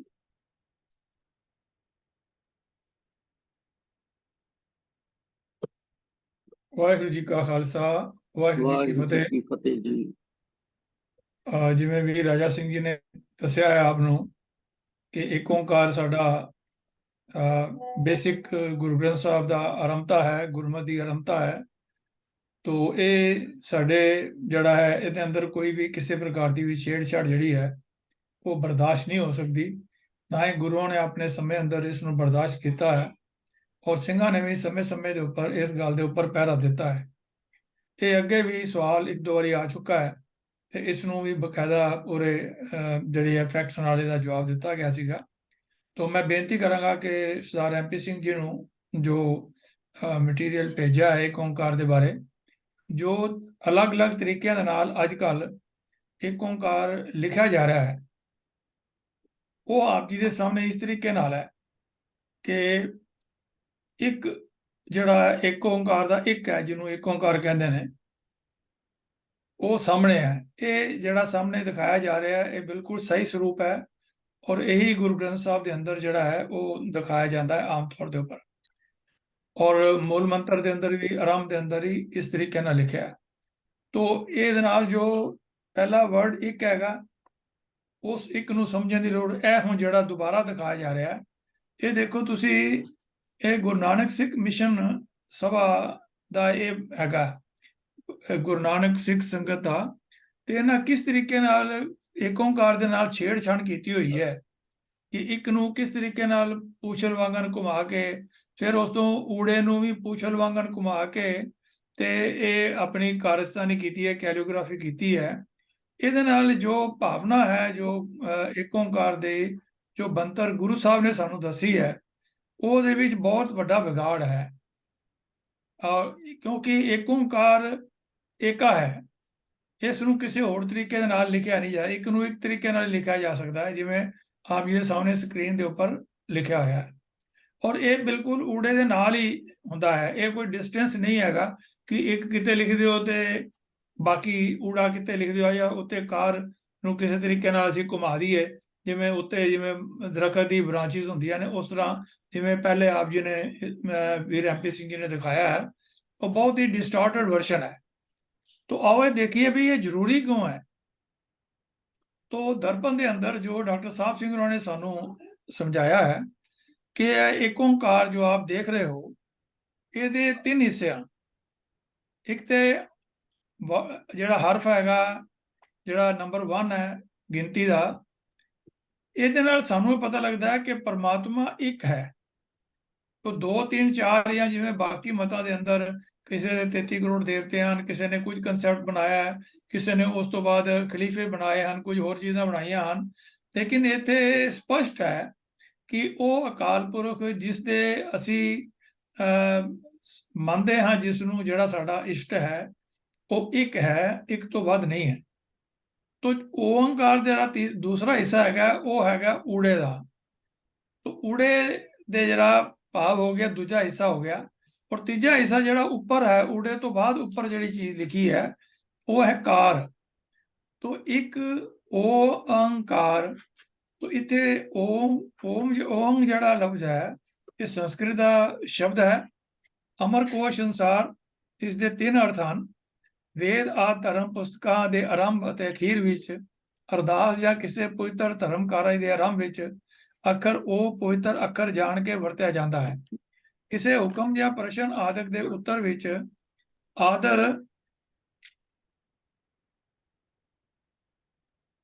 ਆਦਰ ਅਤੇ ਸਤਿਕਾਰ ਨਾਲ ਜੀ ਹਾਂ ਆਖਣਾ, ਸੋ ਓਮ ਦਾ ਅਰਥ ਹੈ ਜੀ ਹਾਂ, ਔਰ ਓਮ ਦੇ ਅਰਥ ਬ੍ਰਹਮ ਵੀ ਹਨ, ਜੋ ਇੱਥੇ ਲਏ ਗਏ ਹਨ। ਤੋ ਇਹਨਾਂ ਵਿੱਚੋਂ ਕਿਹੜਾ ਅਰਥ ਇਸ ਸ਼ਬਦ ਦਾ ਇੱਥੇ ਲਿਆ ਜਾਣਾ ਹੈ, ਇਸ ਨੂੰ ਦ੍ਰਿੜ ਕਰਨ ਲਈ ਸ਼ਬਦ ਓਮ ਦੇ ਪਹਿਲਾਂ ਇੱਕ ਲਿਖ ਦਿੱਤਾ ਹੈ। ਇਸ ਦਾ ਭਾਵ ਇਹ ਹੈ ਕਿ ਇੱਥੇ ਓਮ ਦਾ ਅਰਥ ਹੈ ਉਹ ਹਸਤੀ ਜੋ ਇੱਕ ਹੈ, ਜਿਸ ਵਰਗਾ ਹੋਰ ਕੋਈ ਨਹੀਂ ਹੈ, ਅਤੇ ਜਿਸ ਵਿੱਚ ਸਾਰਾ ਜਗਤ ਸਮਾ ਜਾਂਦਾ ਹੈ। ਤੀਜਾ ਹਿੱਸਾ ਹੈ ਕਾਰ, ਜੋ ਊੜੇ ਦੇ ਉੱਪਰ ਪਾਈ ਹੋਈ ਹੈ, ਜਿਸ ਦਾ ਉਚਾਰਨ ਕਾਰ ਹੈ। ਤੋ ਕਾਰ ਸੰਸਕ੍ਰਿਤ ਦਾ ਇੱਕ ਪਿਛੇਤਰ ਹੈ। ਆਮ ਤੌਰ ਤੇ ਇਹ ਪਿਛੇਤਰ ਨਾਮ ਦੇ ਅਖੀਰ ਵਿੱਚ ਵਰਤਿਆ ਜਾਂਦਾ ਹੈ। ਇਸ ਦਾ ਅਰਥ ਹੈ ਇੱਕ ਰਸ, ਜਿਸ ਵਿੱਚ ਤਬਦੀਲੀ ਨਾ ਆਵੇ। ਇਸ ਪਿਛੇਤਰ ਦੇ ਐਲਾਨ ਨਾਲ ਨਾਮ ਦੇ ਲਿੰਗ ਵਿੱਚ ਕੋਈ ਫਰਕ ਨਹੀਂ ਪੈਂਦਾ। ਭਾਵ ਜੇ ਨਾਮ ਪਹਿਲਾਂ ਪੁਲਿੰਗ ਹੈ ਤਾਂ ਇਸ ਦੇ ਪਿਛੇਤਰ ਤੇ ਲਗਾਇਆ ਵੀ ਪੁਲਿੰਗ ਰਹਿੰਦਾ ਹੈ। ਜੇ ਪਹਿਲਾਂ ਇਸਤਰੀ ਲਿੰਗ ਹੋਵੇ ਤਾਂ ਇਸ ਪਿਛੇਤਰ ਦੇ ਸਮੇਤ ਵੀ ਇਸਤਰੀ ਲਿੰਗ ਹੀ ਰਹਿੰਦਾ ਹੈ। ਜਿਵੇਂ ਕਿ ਪੁਲਿੰਗ ਦਾ ਮੈਂ ਆਪ ਜੀ ਦੇ ਨਾਲ ਇੱਕ ਸਾਂਝਾ ਕਰਦਾ ਮਹਾਰਾਜ ਦੀ ਪੰਕਤੀ ਗੋੜੀ ਮਹੱਲਾ ਪਹਿਲਾ ਚੋਂ, ਨੰਨਾ ਕਾਰ ਨਾ ਕੋਈ ਕਰੇਹੀ, ਰਾਖੈ ਆਪ ਵਡਿਆਈ ਦੇਈ। ਔਰ ਜਿਸ ਤਰ੍ਹਾਂ ਇਸਤਰੀ ਲਿੰਗ ਹੈ, ਦਇਆ ਧਾਰੀ ਤਿੰਨ ਧਾਰਨ ਹਾਰ, ਬੰਧਨ ਤੇ ਹੋਈ ਛੁਟਕਾਰ। ਮੇਘ ਸਮੇਂ ਮੋਰ ਨਿਰਤਕਾਰ, ਚੰਦ ਦੇਖ ਬਿਕਸੇ ਕੌਲਾਰ। तो निरतकार का मतलब है कि नृत्य लगातार हो रहा है। ਤੋ ਇੱਥੇ ਪੁਲਿੰਗ ਦੇ ਵਿੱਚ ਵੀ ਉਹੀ ਅਰਥ ਹਨ ਕਿ ਲਗਾਤਾਰ ਰੁਣ ਝੁਣਕਾਰ ਸਹਿਜੇ ਰੁਣ ਝੁਣਕਾਰ ਸਹਾਇਆ ਤਾਂ ਕਿ ਕਾਰ ਪਾਰ ਬ੍ਰਹਮ ਸਮਾਇਆ ਗੌੜੀ ਮਹਲਾ ਪੰਜਵਾਂ। ਤੋ ਇੱਥੇ ਨੰਨਾਕਾਰ ਇੱਕ ਰਸ ਇਨਕਾਰ ਸਦਾ ਲਈ ਇਨਕਾਰ ਲਗਾਤਾਰ ਜੈਕਾਰ ਲਗਾਤਾਰ ਜੈ ਜੈ ਦੀ ਗੂੰਜ ਨਿਰਤਕਾਰ ਇੱਕ ਰਸ ਨਾਚ ਚਨਤਕਾਰ ਇੱਕ ਰਸ ਸੋਹਣੀ ਆਵਾਜ਼। ਤੋ ਪਿੱਛੇ ਕਾਰ ਲੱਗਣ ਤੋਂ ਬਿਨਾਂ ਅਤੇ ਲਗਾਨ ਨਾਲ ਦੋਵਾਂ ਤਰ੍ਹਾਂ ਦੇ ਸ਼ਬਦਾਂ ਦੇ ਅਰਥਾਂ ਵਿੱਚ ਫਰਕ ਜਿਹੜੇ ਹਨ ਉਹ ਪੈ ਜਾਂਦੇ ਹਨ। ਤੋ ਇਸ ਲਈ ਏਕ ਓੰਕਾਰ ਉਹ ਇੱਕ ਓਮ ਜੋ ਇੱਕ ਰਸ ਹੈ ਜੋ ਹਰ ਥਾਂ ਵਿਆਪਕ ਹੈ। ਸੋ ਏਕ ਓੰਕਾਰ ਦਾ ਉਚਾਰਨ ਇੱਕ ਓੰਕਾਰ ਹੈ। ਇਸ ਦਾ ਅਰਥ ਹੈ ਇੱਕ ਅਕਾਲ ਪੁਰਖ ਜੋ ਇੱਕ ਰਸ ਵਿਆਪਕ ਹੈ। ਤੋ ਇਹਨਾਂ ਅਰਥਾਂ ਨੂੰ ਅਗਰ ਅਸੀਂ ਏਕ ਓੰਕਾਰ ਨੂੰ ਨਿਖੇੜ ਦਿੰਦੇ ਹਾਂ ਓੰਗ ਨਾਲੋਂ ਜਾਂ ਕਾਰ ਨੂੰ ਕਿਸੇ ਹੋਰ ਇਨਫਿਨਿਟੀ ਵਾਲੇ ਪਾਸੇ ਨਹੀਂ ਕਿਸੇ ਹੋਰ ਤਰੋੜ ਮਰੋੜ ਦਿੰਦੇ ਹਾਂ ਤਾਂ ਉਹ ਜੋ ਉਸ ਕਾਰ ਦਾ ਅਰਥ ਹੈ ਉਹ ਜਿਹੜਾ ਹੈ ਉਹ ਕਰਪਟ ਹੋ ਜਾਂਦਾ ਹੈ, ਉਹ ਸਾਡੀ ਸਮਝ ਵਿੱਚ ਨਹੀਂ ਆਉਂਦਾ। ਤੋ ਆਸ ਹੈ ਕਿ ਸਾਨੂੰ ਇਸ ਬਾਰੇ ਸੁਚੇਤ ਹੋਣ ਦੀ ਲੋੜ ਹੈ। ਜਿੱਥੇ ਵੀ ਅਸੀਂ ਇਸ ਪ੍ਰਕਾਰ ਦੇ ਕੋਈ ਵੀ ਜਿਹੜੇ ਏਕ ਓੰਕਾਰ ਦੇ ਅਸੀਂ ਆਰਟ ਦੇਖੀਏ ਜਾਂ ਛਪਿਆ ਹੋਇਆ ਦੇਖੀਏ ਤੇ ਸਾਨੂੰ ਉਸੇ ਵੇਲੇ ਇਸ ਨੂੰ ਪੁਆਇੰਟ ਆਊਟ ਕਰਨਾ ਚਾਹੀਦਾ ਹੈ ਤਾਂ ਕਿ ਇਹ ਪਰਪਾਟੀ ਜੋ ਕੈਲੀਓਗ੍ਰਾਫੀ ਦੇ ਨਾਲ ਏਕ ਓੰਕਾਰ ਨਾਲ ਛੇੜਛਾੜ ਹੋ ਰਹੀ ਹੈ ਇਸ ਨੂੰ ਅਸੀਂ ਰੋਕ ਸਕੀਏ। ਤੋ ਇੰਨੀ ਸੇਵਾ ਪ੍ਰਵਾਨ ਕਰਨਾ ਮੁਹੱਈਆ ਭੁੱਲਾਂ ਦੀ ਆਪਾ ਸੌਖੀਮਾ ਮੰਗਦਾ ਹਾਂ। ਵਾਹਿਗੁਰੂ ਜੀ ਕਾ ਖਾਲਸਾ ਵਾਹਿਗੁਰੂ ਜੀ ਕੀ ਫਤਿਹ। ਵਾਹਿਗੁਰੂ ਜੀ ਕੀ ਫਤਿਹ। ਧੰਨਵਾਦ ਹੈ ਤੇਜਿੰਦਰ ਸਿੰਘ ਜੀ, ਆਪ ਜੀ ਨੇ ਪੂਰੀਆਂ ਡਿਟੇਲਸ ਏਕ ਓੰਕਾਰ ਬਾਰੇ ਦੱਸੀਆਂ। ਤੋ ਸੰਗਤ ਜੀ ਜਿਵੇਂ ਵੀਰ ਜੀ ਨੇ ਹੁਣੇ ਕਿਹਾ ਕਿ ਸਾਨੂੰ ਆਪ ਅਵੇਅਰ ਹੋਣ ਦੀ ਲੋੜ ਹੈ। ਜਿੱਥੇ ਕਿਤੇ ਵੀ ਲੱਗੇ ਪੁਆਇੰਟ ਆਊਟ ਜ਼ਰੂਰ ਕਰੋ ਔਰ ਉਹਦਾ ਅਸਰ ਵੀ ਹੋਏਗਾ। ਅਜੇ ਕੱਲ ਦੀ ਗੱਲ ਹੈ, ਇੱਕ ਅੱਛੀ ਸੰਸਥਾ ਜਿਹੜਾ ਬਹੁਤ ਵਧੀਆ ਕੰਮ ਕਰ ਰਹੀ ਹੈ। ਕਈ ਵਾਰ ਹੁੰਦਾ ਰੂਟੀਨ 'ਚ ਪਤਾ ਨਹੀਂ ਹੁੰਦਾ, ਉਹਨਾਂ ਦੀ ਵੈਬਸਾਈਟ ਤੇ ਵੀ ਜਿਹੜਾ ਏਕ ਓੰਕਾਰ ਸੀ ਉਹ ਪ੍ਰੋਪਰ ਸ਼ੇਪ ਸੀ ਨਹੀਂ। ਤੇ ਮੈਂ ਉਹਨਾਂ ਨੂੰ ਕੱਲ ਬੇਨਤੀ ਕੀਤੀ ਤੇ ਉਹ ਕਹਿਣਗੇ ਬਿਲਕੁਲ ਸਾਡੇ ਨੋਟਿਸ ਹੀ ਨਹੀਂ ਹੈਗਾ ਤੇ ਅਸੀਂ ਹੁਣੇ ਠੀਕ ਕਰਾ ਦੇਣੇ। ਤਾਂ ਮਤਲਬ ਹੈ ਵੀ ਜੇ ਸਾਨੂੰ ਕੋਈ ਚੀਜ਼ ਪਤਾ ਲੱਗੇ ਤਾਂ ਇਹ ਸਾਡਾ ਫਰਜ਼ ਵੀ ਬਣਦਾ ਹੈ ਕਿ ਅਸੀਂ ਉਹਨੂੰ ਅਵੇਅਰ ਕਰਾਈਏ। ਜਿਹਦੀ ਹੈ ਅਗਰ ਸਾਨੂੰ ਉਹਦਾ ਕਨੈਕਸ਼ਨ ਮਿਲ ਸਕੇ ਤਾਂ ਜ਼ਰੂਰ ਉਹਨਾਂ ਨੂੰ ਦੱਸਣਾ ਚਾਹੀਦਾ। ਇਹ ਮੇਰੀ ਬੇਨਤੀ ਹੈ। ਸੰਗਤ ਜੀ ਏਕ ਓੰਕਾਰ ਦੀ ਗੱਲ ਵੀਰ ਜੀ ਨੇ ਕਹੀ ਹੈ, ਖਿਆਲ ਰੱਖਣ ਦੀ ਲੋੜ ਹੈ ਕਿ ਜਿਹੜਾ ਏਕ ਓੰਕਾਰ ਦਾ ਊੜਾ ਹੈ ਉਹਦੀ ਬਣਤਰ ਵੈਸੇ ਵੀ ਊੜੇ ਦੀ ਬਣਤਰ ਇੰਝ ਹੈ ਕਿ ਜਿਹੜਾ ਉੱਪਰਲਾ ਹਿੱਸਾ ਹੈ ਊੜੇ ਦਾ ਉਹ ਵੱਡਾ ਹੈ ਤੇ ਜਿਹੜਾ ਥੱਲੜਾ ਉਹ ਛੋਟਾ ਹੈ। ਤੁਸੀਂ ਕੋਈ ਊੜਾ ਕੱਢੋਗੇ ਜਾਂ ਏਕ ਓੰਕਾਰ ਦੇ ਨਾਲ ਕੱਢੋਗੇ ਜਾਂ ਖਾਲੀ ਊੜਾ ਕੱਢੋਗੇ ਤਾਂ ਊੜੇ ਦੀ ਜਿਹੜੀ ਬੋਡੀ ਆਫ ਦੈਟ ਲੈਡਰ ਹੈ ਉਹਦਾ ਉੱਪਰਲਾ ਹਿੱਸਾ ਜਿਹੜਾ ਉਹ ਚੌੜਾ ਹੈ, ਹੇਠਲਾ ਜਿਹੜਾ ਉਹ ਥੋੜਾ ਸੋਹਣਾ। ਪਰ ਜਿਹੜੇ ਛੇੜਛਾੜ ਕਰਕੇ ਬਣਾਏ ਨੇ ਉਹਨਾਂ 'ਚ ਇੱਕ ਗੱਲ ਬੜੀ ਸਿੱਧੀ ਹੈ ਕਿ ਉੱਪਰਲਾ ਹਿੱਸਾ ਛੋਟਾ ਕਰਤਾ, ਥੱਲੜਾ ਵੱਡਾ ਕਰਤਾ। ਦੂਜੀ ਗੱਲ ਖਿਆਲ ਰੱਖਣ ਦੀ ਲੋੜ ਹੈ ਕਿ ਜਿਸ ਵੇਲੇ ਇਹ ਹੁਣ ਜਿਵੇਂ ਡਿਸਪਲੇ ਹੋ ਰਿਹਾ ਇਹਦੇ 'ਚ ਤੁਸੀਂ ਦੇਖੋ ਵੀ ਉੱਪਰਲਾ ਹਿੱਸਾ ਤੇ ਹੇਠਲਾ ਹਿੱਸਾ ਹੋਰ ਤਰ੍ਹਾਂ ਬਣਾਇਆ ਹੈ ਤੇ ਫਿਰ ਉਹ ਜਿਹੜੀ ਕਾਰ ਵਾਲੀ ਉੱਪਰ ਲਾਈਨ ਜਾ ਰਹੀ ਹੈ ਉਹ ਟੱਚ ਨਹੀਂ ਕਰ ਰਹੀ, ਜਦ ਕਿ ਉਹਨੂੰ ਊੜੇ ਦੇ ਉੱਪਰਲੇ ਡੰਡੀ ਨੂੰ ਟੱਚ ਕਰਕੇ ਉੱਤੇ ਜਾਣੀ ਚਾਹੀਦੀ ਜੋ ਸਹੀ ਸਰੂਪ।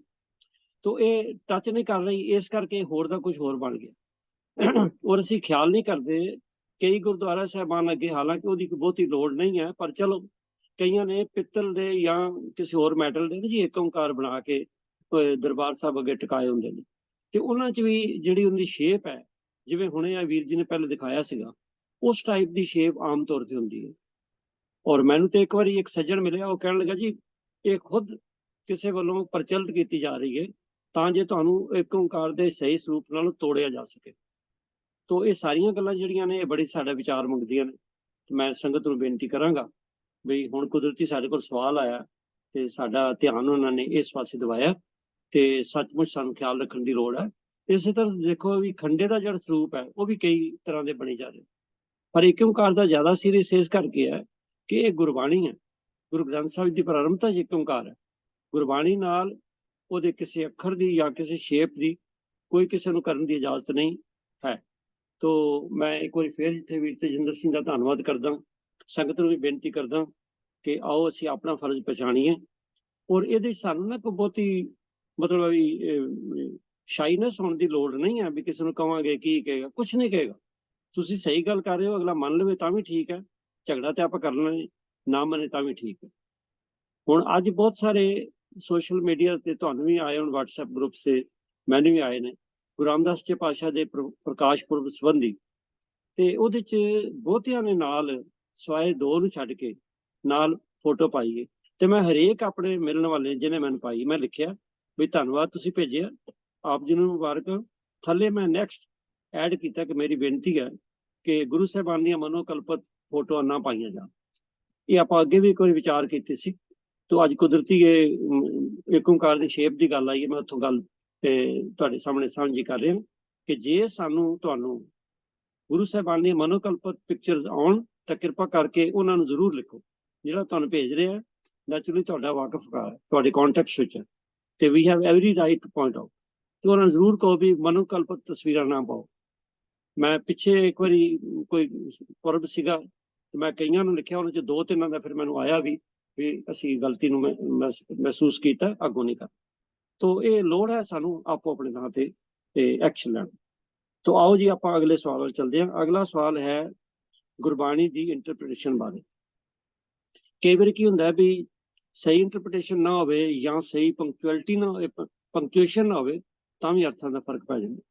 ਤੋ ਸਵਾਲਕਰਤਾ ਨੇ ਕਿਹਾ ਜੀ, ਸ੍ਰੀ ਗੁਰੂ ਗ੍ਰੰਥ ਸਾਹਿਬ ਦੇ ਪੰਨਾ 196 ਤੇ ਇਹ ਤੁਕ ਹੈ ਕਿ ਬਿਖੈ ਰਾਜ ਤੇ ਅੰਧਲਾ ਭਾਰੀ, ਦੁੱਖ ਲਾਗੈ ਰਾਮ ਨਾਮ ਚਿਤਾਰੀ। ਜਿਹੜਾ ਸਵਾਲ ਕਰਤਾ ਉਹ ਕਹਿੰਦਾ ਜੀ ਦੁੱਖ ਲਾਗੈ ਰਾਮ ਨਾਮ ਚਿਤਾਰੀ, ਜੋ ਉਹਦਾ ਵਰਸ਼ਨ ਹੈ। ਮੈਂ ਇਹ ਨਹੀਂ ਕਹਿ ਰਿਹਾ ਸਹੀ ਉਹਦੀ ਵਰਸ਼ਨ ਹੈ, ਇਸ ਕਰਕੇ ਉਹਦੇ ਮਨ ਤੌਖਲਾ ਵੀ ਆਇਆ ਵੀ ਰਾਮ ਨਾਮ ਚਿਤਾਰਨ ਨਾਲ ਦੁੱਖ ਕਿਵੇਂ ਲੱਗਦਾ। ਇਹ ਉਹਦਾ ਸਵਾਲ ਹੈ, ਤੇ ਉੱਤਰ ਦੇਣਗੇ ਸਰ ਮਨਿੰਦਰਪਾਲ ਸਿੰਘ ਜੀ। ਮੈਂ ਉਹਨਾਂ ਨੂੰ ਬੇਨਤੀ ਕਰ ਰਿਹਾ ਵੀ ਇਸ ਤੋਂ ਪੂਰੀ ਡਿਟੇਲ ਤੇ ਸਾਨੂੰ ਦੱਸੋ, ਕਿਉਂਕਿ ਇਹ ਟਪਲਾ ਲੱਗ ਰਿਹਾ, ਤੇ ਤਾਂ ਜੇ ਇਹ ਟਪਲੇ ਤੋਂ ਬਚਿਆ ਜਾ ਸਕੇ ਪਲੀਜ਼ ਕਰੋ ਕਿਰਪਾ। ਵਾਹਿਗੁਰੂ ਜੀ ਕਾ ਖਾਲਸਾ, ਵਾਹਿਗੁਰੂ ਜੀ ਕੀ ਫਤਿਹ। ਜੋ जिस शब्द के बारे सवाल आया है, शब्द गुरु अर्जन पातशाह का राग गौड़ी च उच्चारण किया होया गुरु ग्रंथ साहब जी के पन्ना 196 ते है कि स्क्रीन ते आप के सामने डिस्प्ले कराया गया है। तो ये शब्द की आरंभता होंगी है बिखै राज ते अंधला भारी, दुख लागै राम नाम चितारी, जिहदे बारे सवाल। पर जिवें साडा नियम है कि असीं शब्द के किसी भी हिस्से की विचार समझनी होवे, ਪਹਿਲਾਂ ਅਸੀਂ ਉਹਦੇ ਰਾਹ ਦੇ ਬੰਦ ਵੱਲ ਜ਼ਰੂਰ ਧਿਆਨ ਦਿੰਦੇ ਹਾਂ। तो इस शब्द दियां जो राह दियां पंक्तियां हैं, तेरे दास को तू ही माया मगन नरक ले जाई।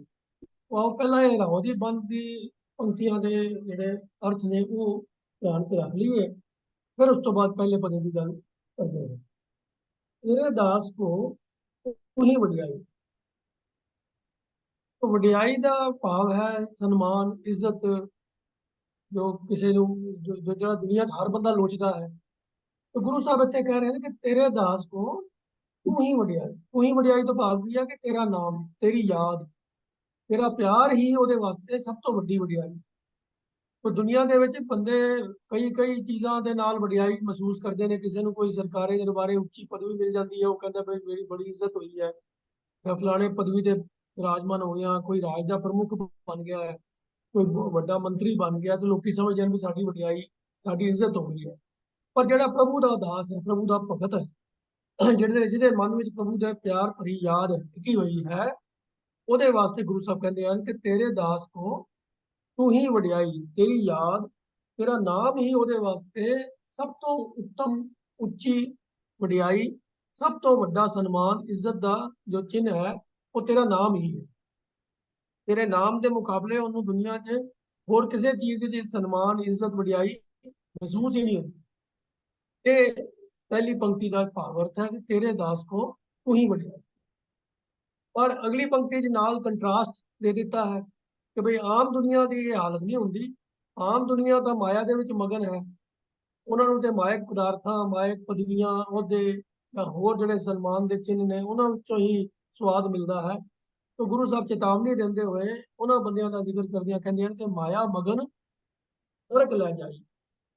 पर तेरे दास नूं इस गल दी भी सोझी है, समझ है कि जे इंसान निरा माया दे विच ही मस्त रवे तां ये मोह, ये माया दी जो अटैचमेंट है, ये नरक दा द्वार है, नरक नूं ले जाण वाला राह है जिंदगी दा। भाव की है, ਗੁਰਮਤਿ ਦੇ ਵਿੱਚ ਵੈਸੇ ਆਪ ਸਾਰੇ ਸਮਝਦਾਰ ਹੋ, ਜਾਣਦੇ ਹੋ, ਨਰਕ ਸਵਰਗ ਦੀ ਕੋਈ ਹੋਂਦ ਨੂੰ ਸਵੀਕਾਰ ਨਹੀਂ ਕੀਤਾ ਗਿਆ, ਪਰ ਕਿਉਂਕਿ ਇਹ ਪ੍ਰਚਲਿਤ ਕਨਸੈਪਟ ਨੇ ਤਾਂ ਗੱਲ ਨੂੰ ਸਮਝਾਉਣ ਵਾਸਤੇ ਨਰਕ ਸਵਰਗ ਵਰਗੇ ਲਫ਼ਜ਼ਾਂ ਦਾ ਇਸਤੇਮਾਲ ਕਰ ਲਿਆ ਜਾਂਦਾ ਹੈ। ਤਾਂ ਨਰਕ ਲੈ ਜਾਈ ਤੋਂ ਭਾਵ ਅਰਥ ਇਹ ਹੈ ਕਿ ਇਹ ਗਲਤ ਪਾਸੇ ਲੈ ਜਾਂਦੀ ਹੈ, ਮਾੜੇ ਕੰਮਾਂ ਵਾਲੇ ਪਾਸੇ ਲੈ ਜਾਂਦੀ ਹੈ, ਜਿਹੜਾ ਜੀਵਨ ਨੂੰ ਅਜਾਈ ਗਵਾਉਣ ਦਾ ਕਾਰਨ ਬਣਦਾ ਹੈ। ਤਾਂ ਉਹ ਇਸ ਪੰਕਤੀ 'ਚ ਗੁਰੂ ਸਾਹਿਬ ਫਰਮਾ ਰਹੇ ਨੇ ਕਿ ਮਾਇਆ ਮਗਨ ਨਰਕ ਲੈ ਜਾਈ, ਜਿਹੜਾ ਇਨਸਾਨ ਕੇਵਲ ਮਾਇਆ ਦੇ ਵਿੱਚ ਹੀ ਮਸਤ ਰਹਿੰਦਾ ਹੈ, ਉਹਦਾ ਜੀਵਨ ਇਸ ਢੰਗ ਦਾ ਬਣ ਜਾਂਦਾ ਹੈ ਕਿ ਉਹ ਗਲਤ ਰਾਹ ਤੁਰ ਪੈਂਦਾ ਹੈ, ਮਾੜੇ ਕੰਮਾਂ 'ਚ ਪੈ ਜਾਂਦਾ ਹੈ, ਜੋ ਕਿ ਫਿਰ ਨਰਕੀ ਜੀਵਨ ਦਾ ਕਾਰਨ ਬਣ ਜਾਂਦਾ।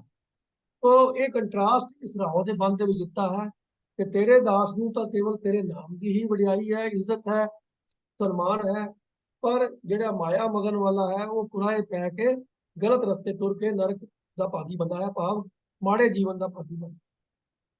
ਇਸੇ ਭਾਵ ਨੂੰ ਹੁਣ ਪਹਿਲੇ ਪਦੇ ਦੇ ਵਿੱਚ ਵੀ ਗੁਰੂ ਸਾਹਿਬ ਇਸ ਤਰੀਕੇ ਨਾਲ ਬਿਆਨ ਕਰਦੇ ਹਨ ਕਿ ਵਿਖੇ ਰਾਜ ਤੇ ਅੰਧਲਾ ਭਾਰੀ, ਕਿ ਜਿਹੜਾ ਇਨਸਾਨ ਵਿਸ਼ਿਆਂ ਦੇ ਪ੍ਰਭਾਵ ਦੇ ਅਧੀਨ ਆ ਜਾਂਦਾ। ਵਿਖੇ ਦਾ ਲਫ਼ਜ਼ ਹੈ ਵਿਖਿਆ, ਉਹ ਜ਼ਹਿਰੀਲਾ ਕਰਮ, ਜ਼ਹਿਰੀਲਾ ਪ੍ਰਭਾਵ, ਕਿਉਂਕਿ ਆਮ ਤੌਰ ਤੇ ਵਿਖਿਆ ਲਫ਼ਜ਼ ਮਾਇਆ ਦੇ ਵਾਸਤੇ ਹੀ ਵਰਤਿਆ ਗਿਆ ਗੁਰਬਾਣੀ ਦੇ ਅੰਦਰ। तो ਜਿਹੜਾ ਇਨਸਾਨ ਕੇਵਲ ਵਿਸ਼ੇ ਵਿਕਾਰਾਂ ਦੇ ਪ੍ਰਭਾਵ ਦੇ ਅਧੀਨ, ਮਾਇਆ ਦੇ ਵਿਕਾਰਾਂ ਦੇ ਪ੍ਰਭਾਵ ਦੇ ਅਧੀਨ ਰਹਿੰਦਾ ਹੈ, ਭਾਵ ਇਹਨਾਂ ਦੇ ਵਿੱਚ ਹੀ ਖਚਤ ਰਹਿੰਦਾ ਹੈ, ਤਾਂ ਗੁਰੂ ਸਾਹਿਬ ਕਹਿੰਦੇ ਹਨ ਕਿ ਵਿਖੇ ਰਾਜ ਤੇ ਇਹਨਾਂ ਦੇ ਕਰਕੇ, ਤੇ ਦਾ ਅਰਥ ਹੋ ਗਿਆ ਵਿਖੇ ਰਾਜ ਕਰਕੇ, ਇਹੋ ਜਿਹਾ ਜੀਵਨ ਜਿਉਣ ਕਰਕੇ ਅੰਧਲਾ ਭਾਰੀ, ਉਹ ਭਾਰੀ ਅੰਧਲਾ ਬਿਲਕੁਲ ਘੋਰ ਅੰਧਾ ਅਗਿਆਨੀ ਬਣ ਜਾਂਦਾ। ਉਹਨੂੰ ਪਰਮਾਤਮਾ ਦਾ ਨਾਮ ਕਦੀ ਚੇਤੇ ਹੀ ਨਹੀਂ ਆਉਂਦਾ, ਪਰਮਾਤਮਾ ਦੇ ਨਾਮ ਵੱਲੋਂ ਉਹ ਬਿਲਕੁਲ ਅਚੇਤ ਹੋ ਜਾਂਦਾ, ਮਾਨੋ ਅੰਨਾ ਹੋ ਜਾਂਦਾ, ਉਹਨੂੰ ਸੋਝੀ ਨਹੀਂ ਹੁੰਦੀ, ਗਿਆਨ ਹੀ ਨਹੀਂ ਹੁੰਦਾ ਕਿ ਉਹਨੇ ਆਪਣੇ ਮਨੁੱਖਾ ਜੀਵਨ ਦੇ ਅੰਦਰ ਪਰਮਾਤਮਾ ਦੇ ਨਾਮ ਦੇ ਨਾਲ ਵੀ ਸੁਰਤ ਜੋੜੀ ਹੈ। ਇਹਦਾ ਕਾਰਨ ਹੈ ਵਿਖੇ ਰਾਜ, यानी कि माया ਦੇ ਵਿਕਾਰਾਂ ਦੇ ਵਿੱਚ ਖਚਤ ਰਹਿਣਾ। तो इस ਕਾਰਨ ਕਰਕੇ ਉਹ ਪ੍ਰਭੂ ਦੇ ਗਿਆਨ ਦੇ ਵੱਲੋਂ, ਪ੍ਰਭੂ ਦੇ ਨਾਮ ਵੱਲੋਂ ਅੰਧਲਾ ਹੋ ਜਾਂਦਾ ਹੈ, ਭਾਰੀ ਅੰਧਲਾ, ਹੋਰ ਅੰਨਾ ਹੋ ਜਾਂਦਾ, ਬਿਲਕੁਲ ਅਗਿਆਨ ਹੋ ਜਾਂਦਾ। तो इस तरीके ਦਾ ਜੀਵਨ ਜਿਉਣ ਕਰਕੇ, ਇਸ ਅਗਿਆਨਤਾ ਭਰੇ ਜੀਵਨ ਨੂੰ ਜੀਣ ਕਰਕੇ, ਫਿਰ ਜਦੋਂ ਉਹਨੂੰ ਦੁੱਖ ਲੱਗਦਾ, ਦੁੱਖ ਲੱਗ ਗਿਆ, ਇੱਥੇ ਵਿਸ਼ਰਾਮ ਦੇਣਾ ਹੈ, ਦੁੱਖ ਲੱਗ ਗਿਆ। ਦੁੱਖ ਲੱਗਦਾ ਕਿਉਂ ਹੈ? ਦੁੱਖ ਲੱਗਦਾ ਹੈ ਮਾੜੇ ਕਰਮਾਂ ਕਰਕੇ, ਭੈੜੇ ਕਰਮ ਕਰਨ ਕਰਕੇ, ਮਾਇਆ ਦੇ ਵਿਕਾਰਾਂ ਦੇ ਵਿੱਚ ਖਚਤ ਹੋਣ ਕਰਕੇ ਜੀਵਨ ਦੇ ਵਿੱਚ ਫਿਰ ਦੁੱਖ ਲੱਗਦੇ ਹਨ। ਜਦੋਂ ਦੁੱਖ ਲੱਗਦਾ ਹੈ ਫਿਰ ਕੀ ਹੁੰਦਾ ਹੈ? ਫਿਰ ਉਹਨੂੰ ਹੋਸ਼ ਆਉਂਦੀ ਹੈ। ਜਿਹੜਾ ਉਹ ਅੰਦਰਲੇ ਅਗਿਆਨੀ ਸੀ ਬੰਦਾ, ਉਹਦੀ ਫਿਰ ਹੁਣ ਹੋਸ਼ ਨੂੰ ਝਟਕਾ ਵੱਜਦਾ ਹੈ ਕਿ ਮੇਰੇ ਜੀਵਨ 'ਚ ਕੀ ਹੋ ਗਿਆ, ਮੈਂ ਤੇ ਸੁੱਖਾਂ ਦੇ ਮਗਰ ਭਜਦਾ ਫਿਰਦਾ ਸੀਗਾ ਕਿ ਮਾਇਆ ਵਿੱਚੋਂ ਸੁੱਖ ਮਿਲਣਗੇ, ਪਰ ਮੇਰੇ ਜੀਵਨ ਵਿੱਚ ਤਾਂ ਦੁੱਖ ਹੀ ਦੁੱਖ ਆ ਗਏ ਨੇ। तो ਜਦੋਂ ਦੁੱਖ ਲੱਗਦਾ ਹੈ, ਉਹ ਉਸ ਕੰਡੀਸ਼ਨ ਨੂੰ ਇੱਥੇ ਰੋਕ ਕੇ ਉਹਦੀ ਵਿਚਾਰ ਕਰਨੀ ਹੈ। ਦੁੱਖ ਲੱਗ ਹੈ, ਰਾਮ ਨਾਮ ਚਿੱਤਾ, ਫਿਰ ਉਹ ਰਾਮ ਨਾਮ ਨੂੰ ਚੇਤੇ ਕਰਦਾ ਹੈ ਕਿ ਇਹ ਕੀ ਹੋ ਗਿਆ, ਪਾਣਾ ਵਰਤ ਗਿਆ, ਮੈਂ ਤੇ ਸੁੱਖ ਮੰਗਦਾ ਸੀਗਾ ਕਿ ਮੇਰੇ ਜੀਵਨ 'ਚ ਦੁੱਖ ਹੀ ਦੁੱਖ ਆ ਗਏ ਨੇ। ਜਦੋਂ ਉਹਨੂੰ ਫਿਰ ਦੁੱਖ ਲੱਗਦਾ ਹੈ ਤਾਂ ਫਿਰ ਉਹ ਅਵਸਥਾ ਬਣ ਜਾਂਦੀ ਹੈ ਨਾ ਕਿ ਦੁੱਖ ਦਾਰੂ ਸੁੱਖ ਰੋਗ ਪਿਆ, ਬਈ ਉਹ ਸੁੱਖਾਂ ਦੇ ਮਗਰ ਉਹ ਰੋਗੀ ਹੋਇਆ ਗਿਆ ਸੀਗਾ, ਅੰਧਲਾ ਬਣ ਗਿਆ ਸੀਗਾ, ਪਰ ਹੁਣ ਜਦੋਂ ਦੁੱਖ ਲੱਗਾ ਤੇ ਹੁਣ ਰਾਮ ਨਾਮ ਚੇਤੇ ਆਇਆ ਤੇ ਫਿਰ ਉਹਨੂੰ ਹੋਸ਼ ਆਈ ਕਿ ਬਈ ਇਹ ਮੇਰੇ ਜੀਵਨ ਵਿੱਚ ਕੀ ਵਰਤ ਗਿਆ ਤੇ ਮੇਰਾ ਜੀਵਨ ਦਾ ਅਸਲ ਮਕਸਦ ਕੀ ਸੀ। अर्थ समझण ਦੀ ਲੋੜ ਇਸ ਤਰ੍ਹਾਂ ਹੈ ਕਿ ਇਹਦਾ ਭਾਵ ਨਹੀਂ ਹੈ ਪੰਕਤੀ ਦਾ ਕਿ ਰਾਮ ਨਾਮ ਚਿਤਾਰਨ ਕਰਕੇ ਦੁੱਖ ਲੱਗਦਾ ਹੈ, ਨਹੀਂ, ਦੁੱਖ ਲੱਗਦਾ ਹੈ ਵਿਖੇ ਰਾਜ ਤੇ ਅੰਦਲਾ ਭਾਰੀ ਹੋਣ ਕਰਕੇ। ਤੇ ਜਦੋਂ ਦੁੱਖ ਲੱਗਦਾ ਹੈ ਫਿਰ ਇਨਸਾਨ ਰਾਮ ਨਾਮ ਨੂੰ ਚੇਤੇ ਕਰਦਾ ਹੈ, ਕਿਉਂਕਿ ਪ੍ਰਭੂ ਦਾ ਪਿਆਰਾ ਤਾਂ ਹਮੇਸ਼ਾ ਹੀ ਉਹਦੇ ਨਾਮ ਵਿੱਚ ਜੁੜਿਆ ਰਹਿੰਦਾ ਹੈ, ਉਹਦੇ ਵਾਸਤੇ ਕੇਵਲ ਉਹੀ ਵਡਿਆਈ ਦਾ ਇੱਕੋ ਇੱਕ ਤਰੀਕਾ ਹੈ। ਪਰ ਜਿਹੜਾ ਮਾਇਆ ਮਗਨ ਹੈ ਉਹ ਨਰਕ ਵਿੱਚ ਚਲੇ ਜਾਂਦਾ ਹੈ, ਉਹ ਵਿਖੇ ਰਾਜ ਵਾਲੇ ਜੀਵਨ ਨੂੰ ਜਿਉਂਦਾ ਹੈ, ਫਿਰ ਉਹਨੂੰ ਦੁੱਖ ਲੱਗਦਾ ਹੈ ਤੇ ਫਿਰ ਤਾਂ ਉਹਨੂੰ ਹੋਸ਼ ਆਉਂਦੀ ਹੈ, ਤਾਂ ਉਹ ਰਾਮ ਨਾਮ ਨੂੰ ਚਿਤਾਰਦਾ ਹੈ। तो ਦੁੱਖ ਲੱਗ ਗਿਆ, ਰਾਮ ਨਾਮ ਚਿਤਾਰੀ ਤੋਂ ਭਾਵ ਹੈ ਕਿ ਜਦੋਂ ਵਿਕਾਰਾਂ ਦੇ ਵਿੱਚ ਖਚਲ ਹੋਣ ਕਰਕੇ ਇਨਸਾਨ ਦੁਖੀ ਹੁੰਦਾ ਹੈ, ਫਿਰ ਉਹਨੂੰ ਪ੍ਰਭੂ ਦਾ ਨਾਮ ਚੇਤੇ ਆਉਂਦਾ ਹੈ। ਇਤਨੇ ਵਿਚਾਰ ਕਮਾਨ ਵਾਹਿਗੁਰੂ ਜੀ ਕਾ ਖਾਲਸਾ, ਵਾਹਿਗੁਰੂ ਜੀ ਕੀ ਫਤਿਹ। ਜਿਸ ਤਰ੍ਹਾਂ ਮੈਂ ਪ੍ਰਾਰੰਭ ਵਿੱਚ ਕਿਹਾ ਕਿ ਗੁਰਬਾਣੀ ਨੂੰ ਸਹੀ ਥਾਂ ਤੇ ਵਿਸ਼ਰਾਮ ਲਾ ਕੇ ਪੜ੍ਹਨਾ ਬੜਾ ਜ਼ਰੂਰੀ ਹੈ। ਗੁਰਬਾਣੀ ਨੂੰ ਉਹਦਾ ਉਚਾਰਨ ਬੜਾ ਸਹੀ ਹੋਣਾ ਚਾਹੀਦਾ। ਦੋ ਚੀਜ਼ਾਂ ਦਾ ਖਿਆਲ ਰੱਖਣਾ ਬੜਾ ਜ਼ਰੂਰੀ ਹੈ, ਨਹੀਂ ਤੇ ਟਪਲਾ ਲੱਗ ਸਕਦਾ। ਜਿਵੇਂ ਸਵਾਲ ਕਰਤਾ ਨੇ ਕਿਹਾ, ਉਹਦਾ ਟਪਲਾ ਆਪਣੀ ਥਾਂ ਤੇ ਜਾਇਜ਼ ਹੈ, ਕਿਉਂਕਿ ਉਹਨੇ ਪ੍ਰੋਪਰ ਥਾਂ ਤੇ ਵਿਸ਼ਰਾਮ ਨਹੀਂ ਦਿੱਤਾ ਤੇ ਪੜ੍ਹ ਲਿਆ ਦੁੱਖ ਲੱਗਾ ਰਾਮ ਨਾਮ ਚਿਤਾਰੀ। ਆਮ ਓਪਰੀ ਨਜ਼ਰ ਤੇ ਇਹੀ ਲੱਗਦਾ ਵੀ ਦੁੱਖ ਲੱਗਾ ਰਾਮ ਨਾਮ ਤੋਂ, ਰਾਮ ਨਾਮ ਚਿਤਾਰਨ ਕਰਕੇ ਨਹੀਂ। ਪਰ ਵੀਰ MP ਸਿੰਘ ਜੀ ਨੇ ਬਿਲਕੁਲ ਦੱਸਿਆ ਕਿ ਪਹਿਲੀ ਤੁਕ ਜਿਹੜੀ ਹੈ ਉਹਦੇ ਅਰਥ ਕਰਕੇ ਵਿਖੇ ਰਾਜ ਤੇ ਅੰਧਲਾ ਭਾਰੀ, ਜੇ ਆਪਾਂ ਉਸ ਪਾਸੇ ਪੈ ਜਾਾਂਗੇ ਫਿਰ ਦੁੱਖ ਲੱਗਦਾ, ਤੇ ਫਿਰ ਦੁੱਖ ਲੱਗਦਾ ਤੇ ਫਿਰ ਸਾਨੂੰ ਰੱਬ ਯਾਦ ਆਉਂਦਾ। ਇਹ ਤੇ ਗੱਲ ਠੀਕ ਹੈ। ਸੁੱਖ ਵਿੱਚ ਜੇ ਕਿਤੇ ਰੱਬ ਯਾਦ ਆਵੇ ਤੇ ਦੁੱਖ ਬੰਦੇ ਨੂੰ ਮਹਿਸੂਸ ਹੀ ਨਾ ਹੋਵੇ, ਪਰ ਅਸੀਂ ਤਾਂ ਜਿਸ ਵੇਲੇ ਸੁੱਖ ਆਵੇ ਉਸ ਵੇਲੇ ਅਸੀਂ ਸੁੱਖ ਰਹਿਣੇ ਬਣ ਜਾਂਦੇ ਹਾਂ। ਤੋ ਸਤਿਗੁਰੂ ਕਿਰਪਾ ਕਰਨ, ਸਿੱਖ ਨੂੰ ਤਾਂ ਹੁਕਮ ਹੈ ਕਿ ਸਾਥ ਸਾਥ ਸਿਮਰੋ ਗੋਬਿੰਦ, ਮਨ ਤ੍ਰਿਕੀ ਉਤਰੇ ਚਿੰਤ। ਹਰੇਕ ਸਵਾਸ ਵਾਹਿਗੁਰੂ ਨੂੰ ਯਾਦ ਰੱਖੀਏ ਤੇ ਫਿਰ ਚਿੰਤਾ ਜ਼ਿੰਦਗੀ 'ਚ ਨਹੀਂ ਆਏਗੀ। ਤੋ ਮੈਂ ਵੀਰ ਜੀ ਆਪ ਜੀ ਦਾ ਬਹੁਤ ਬਹੁਤ ਧੰਨਵਾਦ ਕਰਦਾ, ਤੇ ਮੈਂ ਆਸ ਵੀ ਕਰਦਾ ਕਿ ਜਿਨ੍ਹਾਂ ਨੇ ਸਵਾਲ ਕੀਤਾ ਔਰ ਬਾਕੀ ਸੰਗਤ ਵੀ ਇਸ ਸਵਾਲ ਬਾਰੇ, ਇਸ ਤੁਕ ਬਾਰੇ ਬਿਲਕੁਲ ਕਲੈਰਿਟੀ ਹੋ ਗਈ ਹੈ। ਤੋ ਸੰਗਤ ਜੀ ਆਓ, ਇੱਕ ਸਵਾਲ ਸਾਡੇ ਕੋਲ ਹੋਰ ਹੈ, ਤੇ ਉਹ ਵੀ ਬੜਾ ਅਹਿਮ ਹੈ। ਜਿਵੇਂ ਅਸੀਂ ਪਹਿਲੇ ਏਕ ਓਂਕਾਰ ਦੇ ਸਰੂਪ ਦੀ ਗੱਲ ਕੀਤੀ ਹੈ, ਅਸਲ 'ਚ ਜਿਹੜਾ ਕੋਈ ਵੀ ਚੀਜ਼ ਵਧੀਆ ਹੋਵੇ ਨਾ ਜੀ, ਉਹਨੂੰ ਜ਼ਿਆਦਾ ਸੰਭਾਲ ਕੇ ਰੱਖਣ ਦੀ ਲੋੜ ਹੁੰਦੀ ਹੈ। ਜਿਵੇਂ ਅਸੀਂ ਘਰਾਂ 'ਚ ਹੀ ਦੇਖਦੇ ਹਾਂ, ਜਿਹੜੀ ਸਾਡੀਆਂ ਬਹੁਤ ਕੀਮਤੀ ਚੀਜ਼ਾਂ ਨੇ ਉਹਨਾਂ ਨੂੰ ਅਸੀਂ ਬੜੇ ਧਿਆਨ ਨਾਲ ਸਾਂਭ ਕੇ ਰੱਖਦੇ ਹਾਂ, ਬਾਕੀ ਚੀਜ਼ਾਂ ਦੀ ਪਰਵਾਹ ਨਹੀਂ ਕਰਦੇ। ਇਸੇ ਤਰ੍ਹਾਂ ਇਹ ਜੋ ਗੁਰੂ ਦੀ ਮੱਤ ਹੈ ਜਾਂ ਜਿਹੜੀ ਗੁਰਬਾਣੀ ਹੈ, ਸਿੱਖ ਇਤਿਹਾਸ ਹੈ ਸਾਡਾ, ਇਹ ਬੜਾ ਹੀ ਕੀਮਤੀ ਹੈ, ਬਹੁਤ ਕੀਮਤੀ ਹੈ। ਇਹਨੂੰ ਸੰਭਾਲ ਕੇ ਰੱਖਣ ਦੀ, ਇਹਦੀ ਹਰ ਵੇਲੇ ਇਹਦੀ ਪਹਿਰੇਦਾਰੀ ਕਰਨ ਦੀ ਲੋੜ। ਤੋ ਸਵਾਲ ਜਿਹੜਾ ਆਇਆ ਉਹ ਕਹਿੰਦੇ ਵੀ ਕੀ ਅਨੁਮਤੀ ਤਿਉਹਾਰ ਗੁਰਦੁਆਰਿਆਂ ਵਿੱਚ ਮਨਾਏ ਜਾ ਸਕਦੇ ਹਨ? ਹੁਣ ਇਹ ਸਵਾਲ ਜਿਹੜਾ ਬੜਾ ਅਹਿਮ ਹੈ ਅੱਜ ਦੀ ਤਰੀਕ ਵਿੱਚ। ਤੋ ਮੈਂ ਬੇਨਤੀ ਕਰ ਰਿਹਾ ਸਾਥ ਕਿੱਕਰ ਸਿੰਘ ਜੀ ਨੂੰ ਵੀ ਇਹਦੇ ਬਾਰੇ ਵਿਚਾਰ ਦੱਸਣ ਵੀ ਕੀ ਅਨੁਮਤੀ ਤਿਉਹਾਰ ਗੁਰਦੁਆਰਿਆਂ ਵਿੱਚ ਮਨਾਏ ਜਾ ਸਕਦੇ ਹਨ ਕਿ ਨਹੀਂ। ਸਾਥ ਕਿੱਕਰ ਸਿੰਘ। ਹਾਂਜੀ ਵੀਰ ਜੀ, ਵਾਹਿਗੁਰੂ ਜੀ ਕਾ ਖਾਲਸਾ, ਵਾਹਿਗੁਰੂ ਜੀ ਕੀ ਫਤਿਹ ਜੀ। ਜਿਵੇਂ ਵੀਰ ਰਾਜਾ ਸਿੰਘ ਜੀ ਨੇ ਪ੍ਰਸ਼ਨ ਦੱਸਿਆ ਹੈ ਕਿ ਕੀ ਅਣਮਤ ਦੇ ਤਿਉਹਾਰ ਵਗੈਰਾ ਗੁਰਦੁਆਰਾ ਸਾਹਿਬ ਦੇ ਅੰਦਰ ਮਨਾਏ ਜਾ ਸਕਦੇ ਹਨ ਜਾਂ ਨਹੀਂ। ਵੈਸੇ ਤਾਂ ਇਸ ਪ੍ਰਸ਼ਨ ਦਾ ਜੋ ਉੱਤਰ ਹੈ ਉਹ ਕੇਵਲ ਇੱਕ ਲਾਈਨ ਦਾ ਹੀ ਬਣਦਾ ਹੈ, ਪਰ ਮੈਂ ਇਸ ਨਾਲ ਇੱਕ ਸ਼ਬਦ ਹੋਰ ਵੀ ਜੋੜਦਾ ਹਾਂ ਕਿ ਕੀ ਅਣਮਤ ਦੇ ਤਿਉਹਾਰ ਜਾਂ ਮਨਮਤ ਦੇ ਕਰਮ ਕੀ ਗੁਰਦੁਆਰਾ ਸਾਹਿਬ ਵਿਖੇ ਮਨਾਏ ਜਾਂ ਕੀਤੇ ਜਾ ਸਕਦੇ ਹਨ, ਕਿਉਂਕਿ ਵੇਖਾ ਵੇਖੀ ਬਹੁਤੇ ਕਰਮ ਗੁਰਦੁਆਰਾ ਸਾਹਿਬ ਵਿੱਚ ਕੀਤੇ ਜਾ ਰਹੇ ਹਨ ਜੋ ਗੁਰਮਤਿ ਅਨੁਸਾਰ ਨਹੀਂ ਹੁੰਦੇ ਹਨ। ਸੋ ਇਸ ਬਾਰੇ ਆਪਾਂ ਸੰਖੇਪ ਜਿਹੀ ਵਿਚਾਰ ਕਰਨੀ ਹੈ। ਸਭ ਤੋਂ ਪਹਿਲਾਂ ਇਸ ਬਾਰੇ ਜੋ ਸਿੱਖ ਪੰਥ ਨੇ ਸਿੱਖ ਰਹਿਤ ਮਰਿਆਦਾ ਬਣਾਈ ਹੈ ਉਸ ਦਾ ਇਸ ਬਾਰੇ ਕੀ ਫਰਮਾਨ ਹੈ, ਸਾਨੂੰ ਹੁਕਮ ਹੈ। ਸ੍ਰੀ ਗੁਰੂ ਗ੍ਰੰਥ ਸਾਹਿਬ ਜੀ ਨੂੰ ਸਨਮਾਨ ਨਾਲ ਪ੍ਰਕਾਸ਼ ਕੀਤਾ ਜਾਵੇ, ਪੜ੍ਹਿਆ ਜਾਵੇ ਅਤੇ ਸੰਤੋਖਿਆ ਜਾਵੇ। ਸੋ ਪ੍ਰਕਾਸ਼ ਲਈ ਜ਼ਰੂਰੀ ਹੈ ਕਿ ਸਥਾਨ ਸਾਫ ਸੁਥਰਾ ਹੋਵੇ, ਉੱਪਰ ਚਾਂਦਨੀ ਹੋਵੇ, ਪ੍ਰਕਾਸ਼ ਮੰਜੀ ਸਾਹਿਬ ਤੇ ਹੋਵੇ, ਸਾਫ ਸੁਥਰੇ ਬਸਤਰ ਵਿਛਾ ਕੇ ਪ੍ਰਕਾਸ਼ ਕੀਤਾ ਜਾਵੇ ਅਤੇ ਗੁਰੂ ਗ੍ਰੰਥ ਸਾਹਿਬ ਦੇ ਉੱਪਰ ਲਈ ਰੁਮਾਲ ਵੀ ਹੋਵੇ। ਜਦੋਂ ਪਾਠ ਨਾ ਹੁੰਦਾ ਹੋਵੇ ਤਾਂ ਉੱਪਰ ਰੁਮਾਲ ਪਿਆ ਰਹੇ ਅਤੇ ਪ੍ਰਕਾਸ਼ ਵੇਲੇ, ਪਾਠ ਪੜ੍ਹਨ ਵੇਲੇ ਨਾਲ ਨਾਲ ਚੌਰ ਵੀ ਹੁੰਦਾ ਰਹਿਣਾ ਚਾਹੀਦਾ ਹੈ। ਇਹ ਸਾਰੇ ਗੁਰਮਤਿ ਦੇ ਕਾਰਜ ਹੈ। ਉਪਰੋਕਤ ਵਰਣਨ ਕੀਤੇ ਸਮਾਨ ਤੋਂ ਇਲਾਵਾ ਧੂਪ ਜਾਂ ਦੀਵੇ ਬਾਲ ਕੇ ਆਰਤੀ ਕਰਨੀ, ਭੋਗ ਲਾਉਣਾ ਜਾਂ ਲਵਾਉਣਾ, ਜੋਤਾਂ ਜਗਾਉਣੀਆਂ, ਤਲ ਖੜਕਾਉਣੇ ਆਦਿ ਕਰਮ ਗੁਰਮਤਿ ਅਨੁਸਾਰ ਨਹੀਂ ਹਨ, ਭਾਵ ਇਹ ਨਹੀਂ ਕਰਨੇ ਚਾਹੀਦੇ। ਗੁਰੂ ਗ੍ਰੰਥ ਸਾਹਿਬ ਜੀ ਦੇ ਬਰਾਬਰ ਭਾਵ ਤੁੱਲ ਹੋਰ ਕਿਸੇ ਪੁਸਤਕ ਜਾਂ ਗ੍ਰੰਥ ਨੂੰ ਪ੍ਰਕਾਸ਼ ਨਹੀਂ ਕੀਤਾ ਜਾਣਾ ਚਾਹੀਦਾ। ਗੁਰਦੁਆਰਾ ਸਾਹਿਬ ਦੇ ਅੰਦਰ ਕਿਸੇ ਪ੍ਰਕਾਰ ਦੀ ਮੂਰਤੀ ਪੂਜਾ ਜਾਂ ਗੁਰਮਤਿ ਦੇ ਵਿਰੁੱਧ ਕੋਈ ਰੀਤੀ ਜਾਂ ਸੰਸਕਾਰ ਨਾ ਹੋਵੇ ਅਤੇ ਨਾ ਹੀ ਕੋਈ ਅਣਮਤ ਦਾ ਤਿਉਹਾਰ ਮਨਾਇਆ ਜਾਵੇ।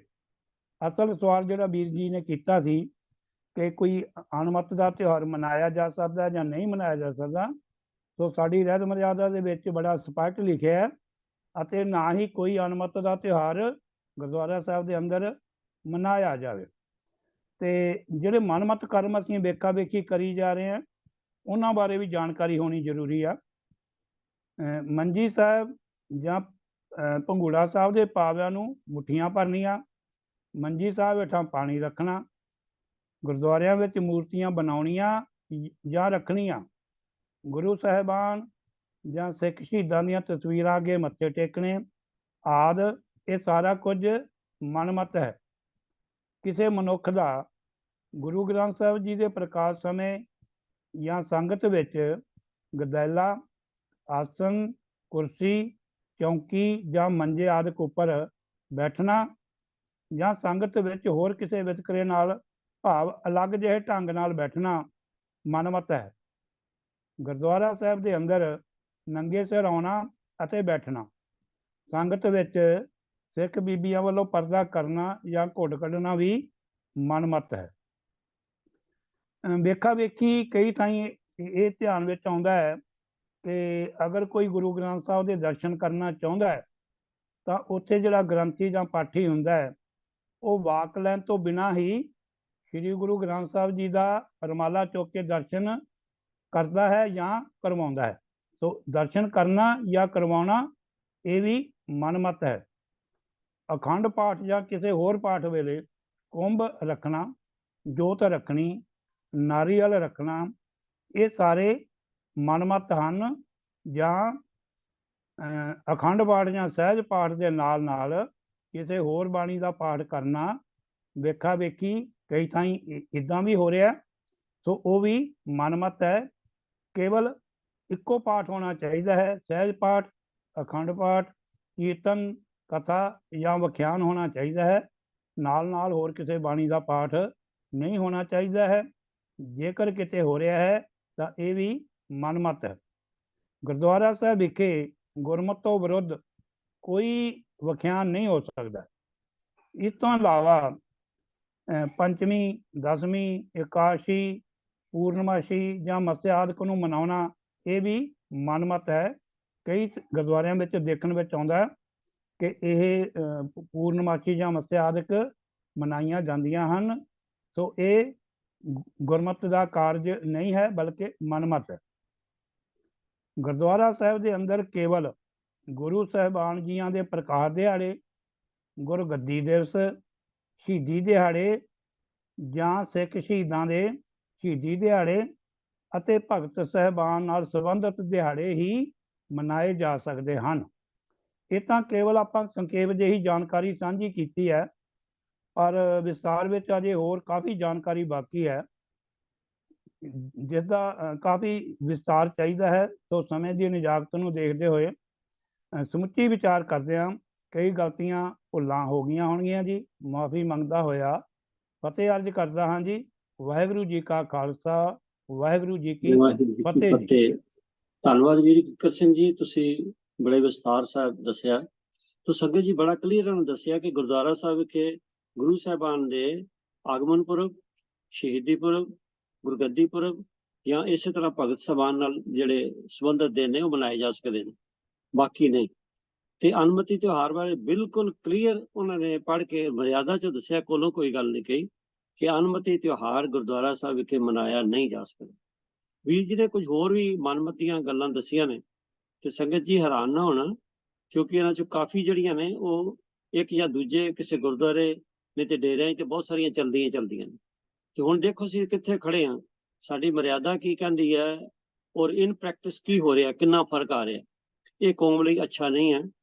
ਇਸ ਲਈ ਹਰੇਕ ਕੌਮ ਦੇ ਹਰੇਕ ਬਸ਼ਰ ਨੂੰ ਸਾਨੂੰ ਜਾਗਰੂਕ ਹੋਣਾ ਚਾਹੀਦਾ ਕਿ ਜੋ ਸਾਡੀ ਮਰਿਆਦਾ ਹੈ, ਸੋ ਜੋ ਗੁਰੂ ਗ੍ਰੰਥ ਸਾਹਿਬ ਜੀ ਦੀ ਵਿਚਾਰਧਾਰਾ ਹੈ, ਉਹਦੇ ਤੋਂ ਇਲਾਵਾ ਉਹਦੇ ਤੋਂ ਉਲਟ ਕੋਈ ਕਰਮ ਅਸੀਂ ਨਾ ਗੁਰਦੁਆਰਾ ਸਾਹਿਬ ਵਿਖੇ ਕਰੀਏ ਨਾ ਆਪਣੇ ਘਰਾਂ 'ਚ ਕਰੀਏ। ਸਾਨੂੰ ਜਾਗਰੂਕ ਹੋਣ ਦੀ ਲੋੜ ਹੈ। ਸਾਡਾ ਪਿਛੋਕੜ ਬਹੁਤ ਅਮੀਰ ਹੈ, ਸਾਡਾ ਇਤਿਹਾਸ ਬਹੁਤ ਸ਼ਾਨਦਾਰ ਹੈ। ਗੁਰਬਾਣੀ ਤਾਂ ਜਗ ਮੇਂ ਚਾਨਣ, ਸਾਰੇ ਜਗ ਲਈ ਚਾਨਣ। ਤੇ ਜੇਕਰ ਅਸੀਂ ਵੀ ਭੁੱਲੇ ਭਟਕੇ ਰਹੀਏ ਤਾਂ ਇਹ ਬਦਕਿਸਮਤੀ ਹੋਏਗੀ। ਆਓ ਆਪਾਂ ਜਾਗੀਏ, ਆਪਣੇ ਫਰਜ਼ ਨੂੰ ਪਹਿਚਾਣੀਏ। ਤੋ ਸੰਗਤ ਜੀ, ਸਰ ਮਨਜੀਤ ਸਿੰਘ ਖਾਲਸਾ ਨੇ ਗਰੁੱਪ ਚੈਟ ਵਿੱਚ ਲਿਖਿਆ ਕਿ ਸੋਸ਼ਲ ਮੀਡੀਆ ਤੇ ਬਹੁਤ ਸਾਰੀਆਂ ਤੁਕਾਂ ਆਉਂਦੀਆਂ ਜਿਹਦੇ 'ਚ ਗਲਤੀਆਂ ਹੁੰਦੀਆਂ। ਬਿਲਕੁਲ ਠੀਕ ਹੈ, ਮੈਂ ਵੀ ਦੇਖਦਾ ਕਿ ਆਉਂਦੀਆਂ। ਔਰ ਕਈ ਵਾਰੀ ਜਿਸ ਆਪਾਂ ਮੋਬਾਈਲ ਤੇ ਟਾਈਪ ਕਰਦੇ ਹਾਂ ਨਾ ਜੀ, ਤੇ ਉਹ ਕੁਝ ਅੱਖਰ ਆਪਣੇ ਆਪ ਹੀ ਬਣਾ ਦਿੰਦਾ। ਕਈ ਵਾਰੀ ਸਾਡੇ ਕੋਲ ਵੀ ਗਲਤੀ ਹੋ ਜਾਂਦੀ, ਲਿਖੀ ਦਾ ਕੁਛ ਹੈ ਤੇ ਜਿਸ ਵੇਲੇ ਉਹਨੂੰ ਆਪਾਂ ਕਲਿੱਕ ਕਰਦੇ ਹਾਂ ਉਹ ਕੁਛ ਹੋਰ ਬਣ ਜਾਂਦਾ। ਤੇ ਇਹ ਸਾਨੂੰ ਤੇ ਕਿੱਕਰ ਸਿੰਘ ਜੀ ਬਿਲਕੁਲ ਹਰ ਸਮੇਂ ਜਿੱਥੇ ਗਲਤੀ ਹੋ ਉਸ ਵੇਲੇ ਸਾਨੂੰ ਪੁਆਇੰਟ ਆਊਟ ਕਰਦੇ, ਸਾਨੂੰ ਖਬਰਦਾਰ ਕਰਦੇ ਨੇ। ਅਸੀਂ ਇਹਨਾਂ ਦੇ ਧੰਨਵਾਦੀ ਹਾਂ। ਤੇ ਉਹ ਕਹਿੰਦੇ ਨੇ ਵੀ ਇੱਕ ਵਾਰੀ ਪੜ੍ਹ ਲਿਆ ਕਰੋ ਤਾਂ ਕਲਿੱਕ ਕਰਿਆ ਕਰੋ। ਤੋ ਇਹ ਆਪਣੇ ਪਾਰਟ ਤੇ ਅਸੀਂ ਇਹ ਖਿਆਲ ਰੱਖਣਾ। ਤੋ ਜਿੱਥੋਂ ਤੱਕ ਉਹਨਾਂ ਨੇ ਦੂਜੀ ਗੱਲ ਕਹੀ ਹੈ ਵੀ ਮਿਸ਼ਨਰੀ ਕਾਲਜ ਕੋਈ ਐਸੀ ਐਪ ਤਿਆਰ ਕਰੇ ਜਿਹਦੇ ਤੁਕਾਂ ਜਿਹੜੀਆਂ ਠੀਕ ਹੋਣ। ਇਹ ਤਾਂ ਵੀਰ ਜੀ ਸਾਰਾ ਗੁਰੂ ਗ੍ਰੰਥ ਸਾਹਿਬ ਜਿਹੜਾ ਹੈਗਾ ਉਹਦੀ ਐਪ ਜਿਹੜੀ ਹੈ ਉਹ ਵੈਸੇ ਤਾਂ ਦਰਪਣ ਹੈ ਜਾਂ ਹੋਰ ਹੈਗੀਆਂ ਨੇ। ਹਾਂ, ਫਿਰ ਇੱਕ ਗੱਲ ਫਿਰ ਵੀ ਰਹਿ ਜਾਏਗੀ ਕਿ ਹੱਥ ਲਿਖਤ ਬੀੜਾਂ ਜਿਹੜੀਆਂ ਪੁਰਾਤਨ ਬੀੜਾਂ ਨੇ ਔਰ ਜਿਹੜੀਆਂ ਛਾਪੇ ਵਾਲੀ ਬੀੜਾਂ ਨੇ ਉਹਨਾਂ ਵਿੱਚ ਵੀ ਫਰਕ ਹੈ, ਜਿਹਦੇ ਬਾਰੇ ਕਈ ਵਾਰ ਵਿਚਾਰ ਹੋ ਚੁੱਕਾ ਹੈ। ਫਰਕ ਵੀ ਇੱਕ ਅੱਧਾ ਨਹੀਂ ਹੈ, ਕੋਈ ਤਕਰੀਬਨ 7000 ਦੇ ਕਰੀਬ ਫਰਕ ਨੇ, ਜਿਹੜਾ ਸ਼੍ਰੋਮਣੀ ਗੁਰਦੁਆਰਾ ਪ੍ਰਬੰਧਕ ਕਮੇਟੀ ਨੂੰ ਠੀਕ ਕਰਕੇ ਛਪਾਉਣੀਆਂ ਚਾਹੀਦੀਆਂ ਸਨ ਬੀੜਾਂ, ਪਰ ਅਜੇ ਤੱਕ ਇਹਦੇ ਬਾਰੇ ਕੋਈ ਐਕਸ਼ਨ ਨਹੀਂ ਲਿਆ। ਉਹਦੇ ਬਾਰੇ ਅਸੀਂ ਕੁਝ ਨਹੀਂ ਕਰ ਸਕਦੇ ਕਿਉਂਕਿ ਗੁਰੂ ਗ੍ਰੰਥ ਸਾਹਿਬ ਦੀ ਛਪਾਈ ਜਿਹੜੀ ਹੈ ਉਹ ਕੇਵਲ SGPC ਦੇ ਅਧਿਕਾਰ ਖੇਤਰ 'ਚ ਆਉਂਦੀ। ਪਰ ਸਾਨੂੰ ਐਜ਼ ਏ ਸੰਗਤ ਰੂਪ ਉਹਨਾਂ ਨੂੰ ਕਹਿਣਾ ਚਾਹੀਦਾ ਬਈ ਬਿਲਕੁਲ ਠੀਕ ਕਰਕੇ ਜਿੱਥੇ ਕੋਈ ਗਲਤੀ ਲੱਭਦੀ ਹੈ ਉਹ ਬੀੜ ਜਿਹੜੀ ਹੈ ਉਹ ਠੀਕ ਕਰਕੇ ਛਾਪੀਆਂ ਜਾਣ। ਤੇ ਦੂਜਾ ਸੰਗਤ ਜੀ ਜਿਹੜੀ ਸੋਸ਼ਲ ਮੀਡੀਆ ਦਾ ਮੈਂ ਤਕਰੀਬਨ ਰੋਜ਼ ਹੀ ਕਹਿਣਾ ਵੀ ਇਹਦਾ ਫਾਇਦਾ ਵੀ ਬੜਾ ਘਾਟਾ ਵੀ ਬੜਾ। ਫਾਇਦਾ ਇਹ ਹੈ ਕਿ ਸਾਡੀ ਚੀਜ਼ ਫਟਾਫਟ ਅੱਗੇ ਨਿਕਲ ਜਾਂਦੀ ਹੈ, ਘਾਟਾ ਇਹ ਹੈ ਕਿ ਜਿਹੜੀ ਚੀਜ਼ ਗਲਤ ਲਿਖੀ ਉਹ ਵੀ ਅੱਗੇ ਨਿਕਲ ਜਾਣੀ। ਤੋ ਇਸ ਲਈ ਸਾਨੂੰ ਚੈੱਕ ਕਰਨ ਦੀ ਲੋੜ ਹੈ, ਕੋਈ ਵੀ ਚੀਜ਼ ਆਵੇ ਉਹਨੂੰ ਚੈੱਕ ਕਰੋ। ਮੈਂ ਹੁਣੇ ਤੁਹਾਡੇ ਨਾਲ ਗੱਲ ਕੀਤੀ ਸੀ ਬਈ ਗੁਰੂ ਰਾਮਦਾਸ ਜੀ ਦੇ ਗੁਰਪੁਰਬ ਦੇ ਸੰਬੰਧ ਵਿੱਚ ਜਿਹੜੇ ਮਨੋਕਲਪਤਰ ਤਸਵੀਰਾਂ ਆਈਆਂ, ਮੈਂ ਕਈ ਵੀਰਾਂ ਨੂੰ ਲਿਖਿਆ, ਮੈਂ ਹੁਣੇ ਦੇਖ ਰਿਹਾ ਸੀ ਇੱਕ ਵੀਰ ਦਾ ਜਵਾਬ ਹੀ ਆ ਗਿਆ ਵੀ ਮੈਂ ਅੱਗੋਂ ਖਿਆਲ ਰੱਖਾਂਗਾ, ਗਲਤੀ ਹੋਈ। ਤੋ ਇਹਦਾ ਮਤਲਬ ਹੈ ਵੀ ਜੇ ਅਸੀਂ ਥੋੜੇ ਜਾਗਰੂਕ ਹੋਈਏ ਤਾਂ ਉਹ ਹੋ ਸਕਦਾ। ਤੋ ਸੰਗਤ ਜੀ ਸਵਾਲ ਵੀ ਹੋ ਗਏ ਨੇ, ਸਮਾਂ ਵੀ ਹੋ ਗਿਆ। ਮੈਂ ਤਾਂ ਇੱਕ ਬੇਨਤੀ ਜਿਹੜੀ ਹਰ ਵਾਰੀ ਕਰਦਾ ਉਹ ਇਹ ਹੈ ਕਿ ਹਰੇਕ ਸਿੱਖ ਪ੍ਰਚਾਰਕ ਹੈ। ਗੁਰੂ ਨੇ ਸਾਨੂੰ ਪ੍ਰਚਾਰਕ ਬਣਾਇਆ, ਆਪ ਜਪੈ ਅਵਰਾ ਨਾਮ ਜਪਾਵੇ, ਇਹ ਸਾਨੂੰ ਹੁਕਮ ਹੈ। ਤੋ ਅਸੀਂ ਪ੍ਰਚਾਰ ਕਿੱਥੇ ਕਰਨਾ ਹੈ? ਜਿਹੜੇ ਖੇਤਰ 'ਚ ਕਰ ਸਕਦੇ ਹਾਂ ਜ਼ਰੂਰ ਕਰੀਏ। ਪਿਛਲੇ ਦਿਨਾਂ 'ਚ ਮੈਂ ਤੁਹਾਡੇ ਨਾਲ ਸਾਂਝ ਕੀਤੀ ਸੀ ਵੀ ਸਾਡੇ ਕੋਲ ਤਾਂ ਬੜੇ ਵਧੀਆ ਸੋਸ਼ਲ ਮੀਡੀਆ ਨੇ, WhatsApp ਹੈ, Instagram ਹੈ, Facebook ਹੈ, Twitter ਹੈ। ਤੁਸੀਂ ਕਿਸੇ ਰਾਹੀਂ ਵੀ ਕਰੋ ਔਰ ਛੋਟੀਆਂ ਛੋਟੀਆਂ ਜਿਹੜੀਆਂ ਨੇ ਇਹ ਕਲਿੱਪਾਂ ਬਣਾ ਕੇ ਆਪਾਂ ਅੱਗੇ ਤੋਂ ਅੱਗੇ ਤੋਰ ਸਕਦੇ ਹਾਂ। ਜਿਹੜਾ ਰੋਜ਼ਾਨਾ ਪ੍ਰੋਗਰਾਮ ਰਿਕਾਰਡ ਹੁੰਦਾ ਇੱਥੇ ਆਪਾਂ ਸਾਰੇ ਅਟੈਂਡ ਕਰਦੇ ਹਾਂ, ਇਹਦੇ ਵਿੱਚੋਂ ਵੀ ਕੋਈ ਗੱਲ ਸਾਨੂੰ ਠੀਕ ਲੱਗੇ ਬਈ ਇਹ ਅੱਗੇ ਭੇਜਣੀ ਚਾਹੀਦੀ ਫਟਾਫਟ, ਤਾਂ ਉਹ ਕਿਰਪਾ ਕਰਕੇ ਆਪਣੇ ਲਫ਼ਜ਼ਾਂ 'ਚ ਵਿਛਾ ਕੇ ਅੱਗੇ ਭੇਜੀ ਜਾਏ। ਇਹ ਪ੍ਰਚਾਰ, ਪਰ ਇੱਕ ਪ੍ਰਚਾਰ ਦਾ ਢੰਗ ਜਿਹੜਾ ਬੜਾ ਸੌਖਾ ਹੈ, ਬੜਾ ਜ਼ਰੂਰੀ ਹੈ ਔਰ ਹਰ ਕੋਈ ਕਰ ਸਕਦਾ। ਉਹ ਇਹ ਹੈ ਕਿ ਜੋ ਅਸੀਂ ਕਰਦੇ ਹਾਂ ਸੰਗਤ ਜੀ, ਜੋ ਸਾਡਾ ਬਿਹੇਵੀਅਰ ਹੈ, ਜੋ ਅਸੀਂ ਕਰਦੇ ਹਾਂ ਉਹਦਾ ਅਸਰ ਸਾਡੇ ਬਾਕੀ ਪਰਿਵਾਰਕ ਮੈਂਬਰਾਂ ਤੇ ਪੈਂਦਾ। ਬਾਹਰ ਦੀ ਗੱਲ ਛੱਡੀਏ, ਚੈਰਿਟੀ ਬਿਗਿਨਸ ਫਰਮ ਹੋਮ, ਸਾਡੇ ਪਰਿਵਾਰਕ ਮੈਂਬਰਾਂ ਤੇ ਪੈਂਦਾ। ਖਾਸ ਕਰਕੇ ਜਿਹੜੇ ਸਾਡੇ ਛੋਟੇ ਬੱਚੇ ਨੇ ਉਹ ਸਾਡੀ ਹਰ ਗੱਲ ਨੂੰ ਗ੍ਰਹਿਣ ਕਰਦੇ ਨੇ, ਦੇਖਦੇ ਨੇ। ਮੈਨੂੰ ਇੱਕ ਵਾਰੀ ਇੱਕ ਵੀਰ ਨੇ ਕਿਹਾ ਵੀ ਬੱਚੇ ਗੱਲ ਨਹੀਂ ਮੰਨਦੇ ਜੀ ਅੱਜ ਕੱਲ੍ਹ, ਤੇ ਮੈਂ ਉਹਨਾਂ ਨੂੰ ਬੇਨਤੀ ਕੀਤੀ ਵੀ ਮਤ ਸੋਚੋ ਗੱਲ ਨਹੀਂ ਮੰਨਦੇ। ਮੈਂ ਕਿਹਾ ਤੇ ਠੀਕ ਹੈ, ਗੱਲ ਨਹੀਂ ਮੰਨਦੇ ਕਿਉਂਕਿ ਹੁਣ ਆਪਾਂ 21ਵੀਂ ਸਦੀ 'ਚ ਆ ਗਏ ਹਾਂ। ਪੁਰਾਣਾ ਤੇ ਹੈ ਨਹੀਂ ਵੀ ਜੋ ਬਜ਼ੁਰਗਾਂ ਨੇ ਕਹਿਤਾ ਅਸੀਂ ਅੱਖਾਂ ਮੀਟ ਕੇ ਹਾਂਜੀ 7 ਵਜੇ ਕਹਿਤਾ, ਅੱਜ ਬੱਚਾ ਨਹੀਂ ਕਹਿੰਦਾ, ਕੋਈ ਗੱਲ ਨਹੀਂ, ਉਹਦਾ ਅਧਿਕਾਰ ਹੈ। ਪਰ ਇੱਕ ਗੱਲ ਬੜੀ ਪੱਕੀ, ਮੈਂ ਤੁਹਾਡੀ ਗੱਲ ਸੁਣਦਾ ਨਹੀਂ ਪਰ ਤੁਹਾਨੂੰ ਦੇਖਦਾ ਪੂਰਾ। ਜੋ ਤੁਸੀਂ ਕਰਦੇ ਹੋ ਉਹਦਾ ਐਕਸ਼ਨ ਦੇਖ ਰਿਹਾ, ਆਪਣੇ ਮਨ 'ਚ ਰਿਕਾਰਡ ਕਰਦਾ। ਤੋ ਇਸ ਕਰਕੇ ਜੋ ਅਸੀਂ ਕਰਦੇ ਹਾਂ ਉਹ ਸਾਡਾ, ਅਸੀਂ ਹਰੇਕ ਕੰਮ ਜਿਹੜਾ ਇੱਕ ਚੰਗੇ ਰੋਲ ਮਾਡਲ ਦੀ ਤਰ੍ਹਾਂ ਕਰੀਏ। ਭਾਵੇਂ ਘਰ ਵਿੱਚ ਗੱਲਬਾਤ ਕਰਨੀ ਹੋਵੇ, ਭਾਵੇਂ ਆਏ ਗਏ ਨਾਲ ਅਸੀਂ ਕੋਈ ਉਹਨਾਂ ਨਾਲ ਕੋਈ ਗੱਲਬਾਤ ਕਰਨੀ ਹੋਵੇ, ਔਰ ਜਾਂ ਸਾਡੇ ਵਰਕਿੰਗ ਢੰਗ ਜਿਹੜਾ ਹੈਗਾ, ਸਾਡਾ ਬੋਲਣ ਦਾ ਢੰਗ ਜਿਹੜਾ, ਇਹਨਾਂ ਸਾਰਿਆਂ ਤੇ ਕੰਟਰੋਲ ਚਾਹੀਦਾ ਸਾਨੂੰ, ਕਿਉਂਕਿ ਹਰੇਕ ਮਨੁੱਖ ਰੋਲ ਮਾਡਲ ਹੈ। ਅਸੀਂ ਕਈ ਵਾਰੀ ਸੋਚਦੇ ਹਾਂ ਵੀ ਠੀਕ ਹੈ ਤੇ ਛੋਟੇ ਬੱਚੇ ਨੇ ਇਹਨਾਂ ਨੂੰ ਕੀ ਪਤਾ। ਤੇ ਮੈਂ ਅੱਗੇ ਵੀ ਕੋਈ ਕਹੀ ਸੀ, ਜਿੰਨਾ ਛੋਟਾ ਬੱਚਾ ਹੋਵੇ ਉਹਦੇ ਮਨ ਦੀ ਸਲੇਟ ਉਨੀ ਸਾਫ਼ ਹੁੰਦੀ ਹੈ ਔਰ ਉਹਦੀ ਮਨ ਦੇ ਸਲੇਟ ਤੇ ਹਰੇਕ ਅੱਖਰ ਜਿਹੜਾ ਬਹੁਤ ਗੂੜਾ ਉਗੜਦਾ ਹੈ, ਜਿਹੜਾ ਮੁੜ ਕੇ ਮਿਟਦਾ ਹੀ ਨਹੀਂ। ਸੋ ਇਸ ਕਰਕੇ ਆਪਾਂ ਖਿਆਲ ਰੱਖੀਏ ਕਿ ਸਾਡਾ ਜਿਹੜਾ ਦੋਸਤਾਂ ਮਿੱਤਰਾਂ ਨਾਲ ਮਿਲਦੇ ਹਾਂ, ਰਿਸ਼ਤੇਦਾਰਾਂ ਨਾਲ ਮਿਲਦੇ ਹਾਂ, ਸਾਡਾ ਹਰ ਇੱਕ ਥਾਂ ਤੇ ਸਾਡਾ ਬਿਹੇਵੀਅਰ ਜਿਹੜਾ ਉਹ ਵਧੀਆ ਹੋਣਾ ਚਾਹੀਦਾ। ਤੇ ਉਹਨੂੰ ਦੇਖ ਕੇ, ਕਿਉਂਕਿ ਹਰ ਚੀਜ਼ ਦਾ ਜਿਹੜਾ ਉਹ ਅਸਰ ਪੈਂਦਾ ਦੂਜਿਆਂ ਤੇ। ਇਹ ਇੱਕ ਬੜਾ ਵੱਡਾ ਪ੍ਰਚਾਰ, ਜੇ ਅਸੀਂ ਹਮੇਸ਼ਾ ਸੱਚ ਦੀਆਂ ਗੱਲਾਂ ਕਰੀਏ, ਗੁਰਬਾਣੀ ਦੀਆਂ ਗੱਲਾਂ ਕਰੀਏ, ਪ੍ਰੇਮ ਦੀਆਂ ਗੱਲਾਂ ਕਰੀਏ, ਤਾਂ ਇਹ ਵੀ ਇੱਕ ਪ੍ਰਚਾਰ। ਬਾਣੀ ਇਹੀ ਤਾਂ ਸਿਖਾਉਂਦੀ ਹੈ ਵੀ ਸੱਚ ਬੋਲੋ, ਪ੍ਰੇਮ ਕਰੋ, ਜਿਨ ਪ੍ਰੇਮ ਕੀਓ ਤਿਨਹੀ ਪ੍ਰਭ ਪਾਇਓ। ਤੇ ਇਸ ਕਰਕੇ ਆਪਾਂ ਆਓ ਲੋਕਾਂ ਨਾਲ ਮੁਹੱਬਤ ਕਰੀਏ, ਪ੍ਰੇਮ ਕਰੀਏ, ਕੋੜੇ ਬੋਲਾਂ ਤੋਂ ਤੋਬਾ ਕਰੀਏ, ਆਪਣਾ ਜੀਵਨ ਚੰਗਾ ਸਚਿਆਰ ਜੀਵਨ ਰੱਖੀਏ, ਨੇਕ ਨੀਤੀ ਦੀ ਕਮਾਈ ਕਰੀਏ, ਨੇਕ ਨੀਤੀਆਂ ਗੱਲਾਂ ਕਰੀਏ। ਇਹ ਬੜਾ ਤਗੜਾ ਸਾਧਨ ਹੈ ਪ੍ਰਚਾਰ ਦਾ, ਜਿਹਦੇ ਲਈ ਕੋਈ ਵਕਤ ਸਮਾਂ ਨਹੀਂ ਚਾਹੀਦਾ, ਸਾਨੂੰ ਕੋਈ ਵਕਤ ਸਤਾਨ ਨਹੀਂ ਚਾਹੀਦਾ। ਕੋਈ ਉਚੇਚ ਨਹੀਂ ਚਾਹੀਦੀ। ਅਸੀਂ ਸਿਰਫ ਆਪਣਾ ਬਿਹੇਵੀਅਰ ਇਹੋ ਜਿਹਾ ਰੱਖਣਾ ਹੈ ਕਿ ਜਿਵੇਂ ਮੇਰੇ ਪਾਤਸ਼ਾਹ ਜੀ ਦਾ ਬਿਹੇਵੀਅਰ ਹੈ ਕਿ ਮਿੱਠ ਬੋਲਾ ਜੀ ਹਰ ਸੱਜਣ ਸੁਆਮੀ ਮੋਹਰਾ, ਹੁਣ ਸੰਭਲ ਥੱਕੀ ਜੀ ਉਹ ਕਦੇ ਨਾ ਬੋਲੇ ਕੋੜਾ, ਕੋੜਾ ਬੋਲ ਨਾ ਜਾਣੇ ਪੂਰਨ ਭਗਵਾਨ, ਔਗਣ ਕੋ ਨਾ ਚਿਤਾਰ। ਮੇਰਾ ਰੱਬ ਕਿਸੇ ਦੇ ਔਗਣ ਨਹੀਂ ਚਿਤਾਰਦਾ, ਤੇ ਮੈਂ ਰੱਬ ਤੋਂ ਵੱਡਾ ਵੀ ਲੋਕਾਂ ਦੇ ਔਗਣ ਕੱਢਾਂ? ਕਿਸੇ ਦੇ ਔਗਣ ਨਾ ਕੱਢੋ। ਹਾਂ, ਜਿੱਥੇ ਤੁਹਾਡੀ ਔਗਣ ਨੂੰ ਸੁਧਾਰੀ ਕਰਨ ਲਈ ਉਹਨੂੰ ਸੁਜੈਸ਼ਨ ਦੇ ਤੌਰ ਤੇ ਕੀਤਾ ਜਾ ਸਕਦਾ ਹੈ, ਕ੍ਰਿਟਿਸਾਈਜ਼ ਦੇ ਤੌਰ ਤੇ ਨਹੀਂ ਕੀਤਾ ਜਾ ਸਕਦਾ, ਉਹਨੂੰ ਭੰਡਣ ਦੇ ਤੌਰ ਤੇ ਨਹੀਂ ਕੀਤਾ ਜਾ ਸਕਦਾ। ਇਹ ਵੀ ਇੱਕ ਪ੍ਰਚਾਰ ਹੈ। ਆਓ ਆਪਾਂ ਇਸ ਪ੍ਰਚਾਰ ਨੂੰ, ਇਸ ਵੱਲ ਧਿਆਨ ਦੇਈਏ ਕਿ ਸਾਡਾ ਹਰ ਐਕਸ਼ਨ ਜਿਹੜਾ ਉਹ ਪ੍ਰਚਾਰ ਨੂੰ ਸਮਝੇ। ਅਸੀਂ ਜੋ ਵੀ ਕਰਦੇ ਹਾਂ, ਬਹਿੰਦੇ ਹਾਂ, ਉੱਠਦੇ ਹਾਂ, ਜੋ ਵੀ ਗੱਲ ਕਰਦੇ, ਸਾਡੀ ਹਰ ਚੀਜ਼ ਜਿਹੜੀ ਹੈ ਸਲੀਕੇ 'ਚ ਹੋਣੀ ਚਾਹੀਦੀ ਹੈ। ਜੇ ਮੈਂ ਵੀ ਸਲੀਕੇ 'ਚ ਆ ਜਾਵਾਂ, ਬਾਕੀ ਵੀ ਸਲੀਕੇ 'ਚ ਆ ਜਾਣ, ਸਾਡਾ ਸਾਰਾ ਸਮਾਜ ਸਲੀਕੇ 'ਚ ਆ ਜਾਏਗਾ। ਲੋੜ ਹੈ ਇਸੇ ਕਰਕੇ ਜੇ ਅਸੀਂ ਪੁਰਾਤਨ ਇਤਿਹਾਸ ਤੇ ਝਾਤ ਮਾਰਦੇ ਹਾਂ ਤੇ ਸਿੱਖਾਂ ਦੀਆਂ ਉਦਾਹਰਨਾਂ, ਮਿਸਾਲਾਂ ਦਿੱਤੀਆਂ ਜਾਂਦੀਆਂ ਨੇ ਵੀ ਇਹ ਸਿੱਖ ਸੱਚਿਆਰ ਹੁੰਦੇ ਨੇ ਜੀ, ਕਿਸੇ ਨਾਲ ਧੱਕਾ ਨਹੀਂ ਕਰਦੇ, ਸਭ ਦੀ ਸੇਵਾ ਕਰਦੇ ਨੇ।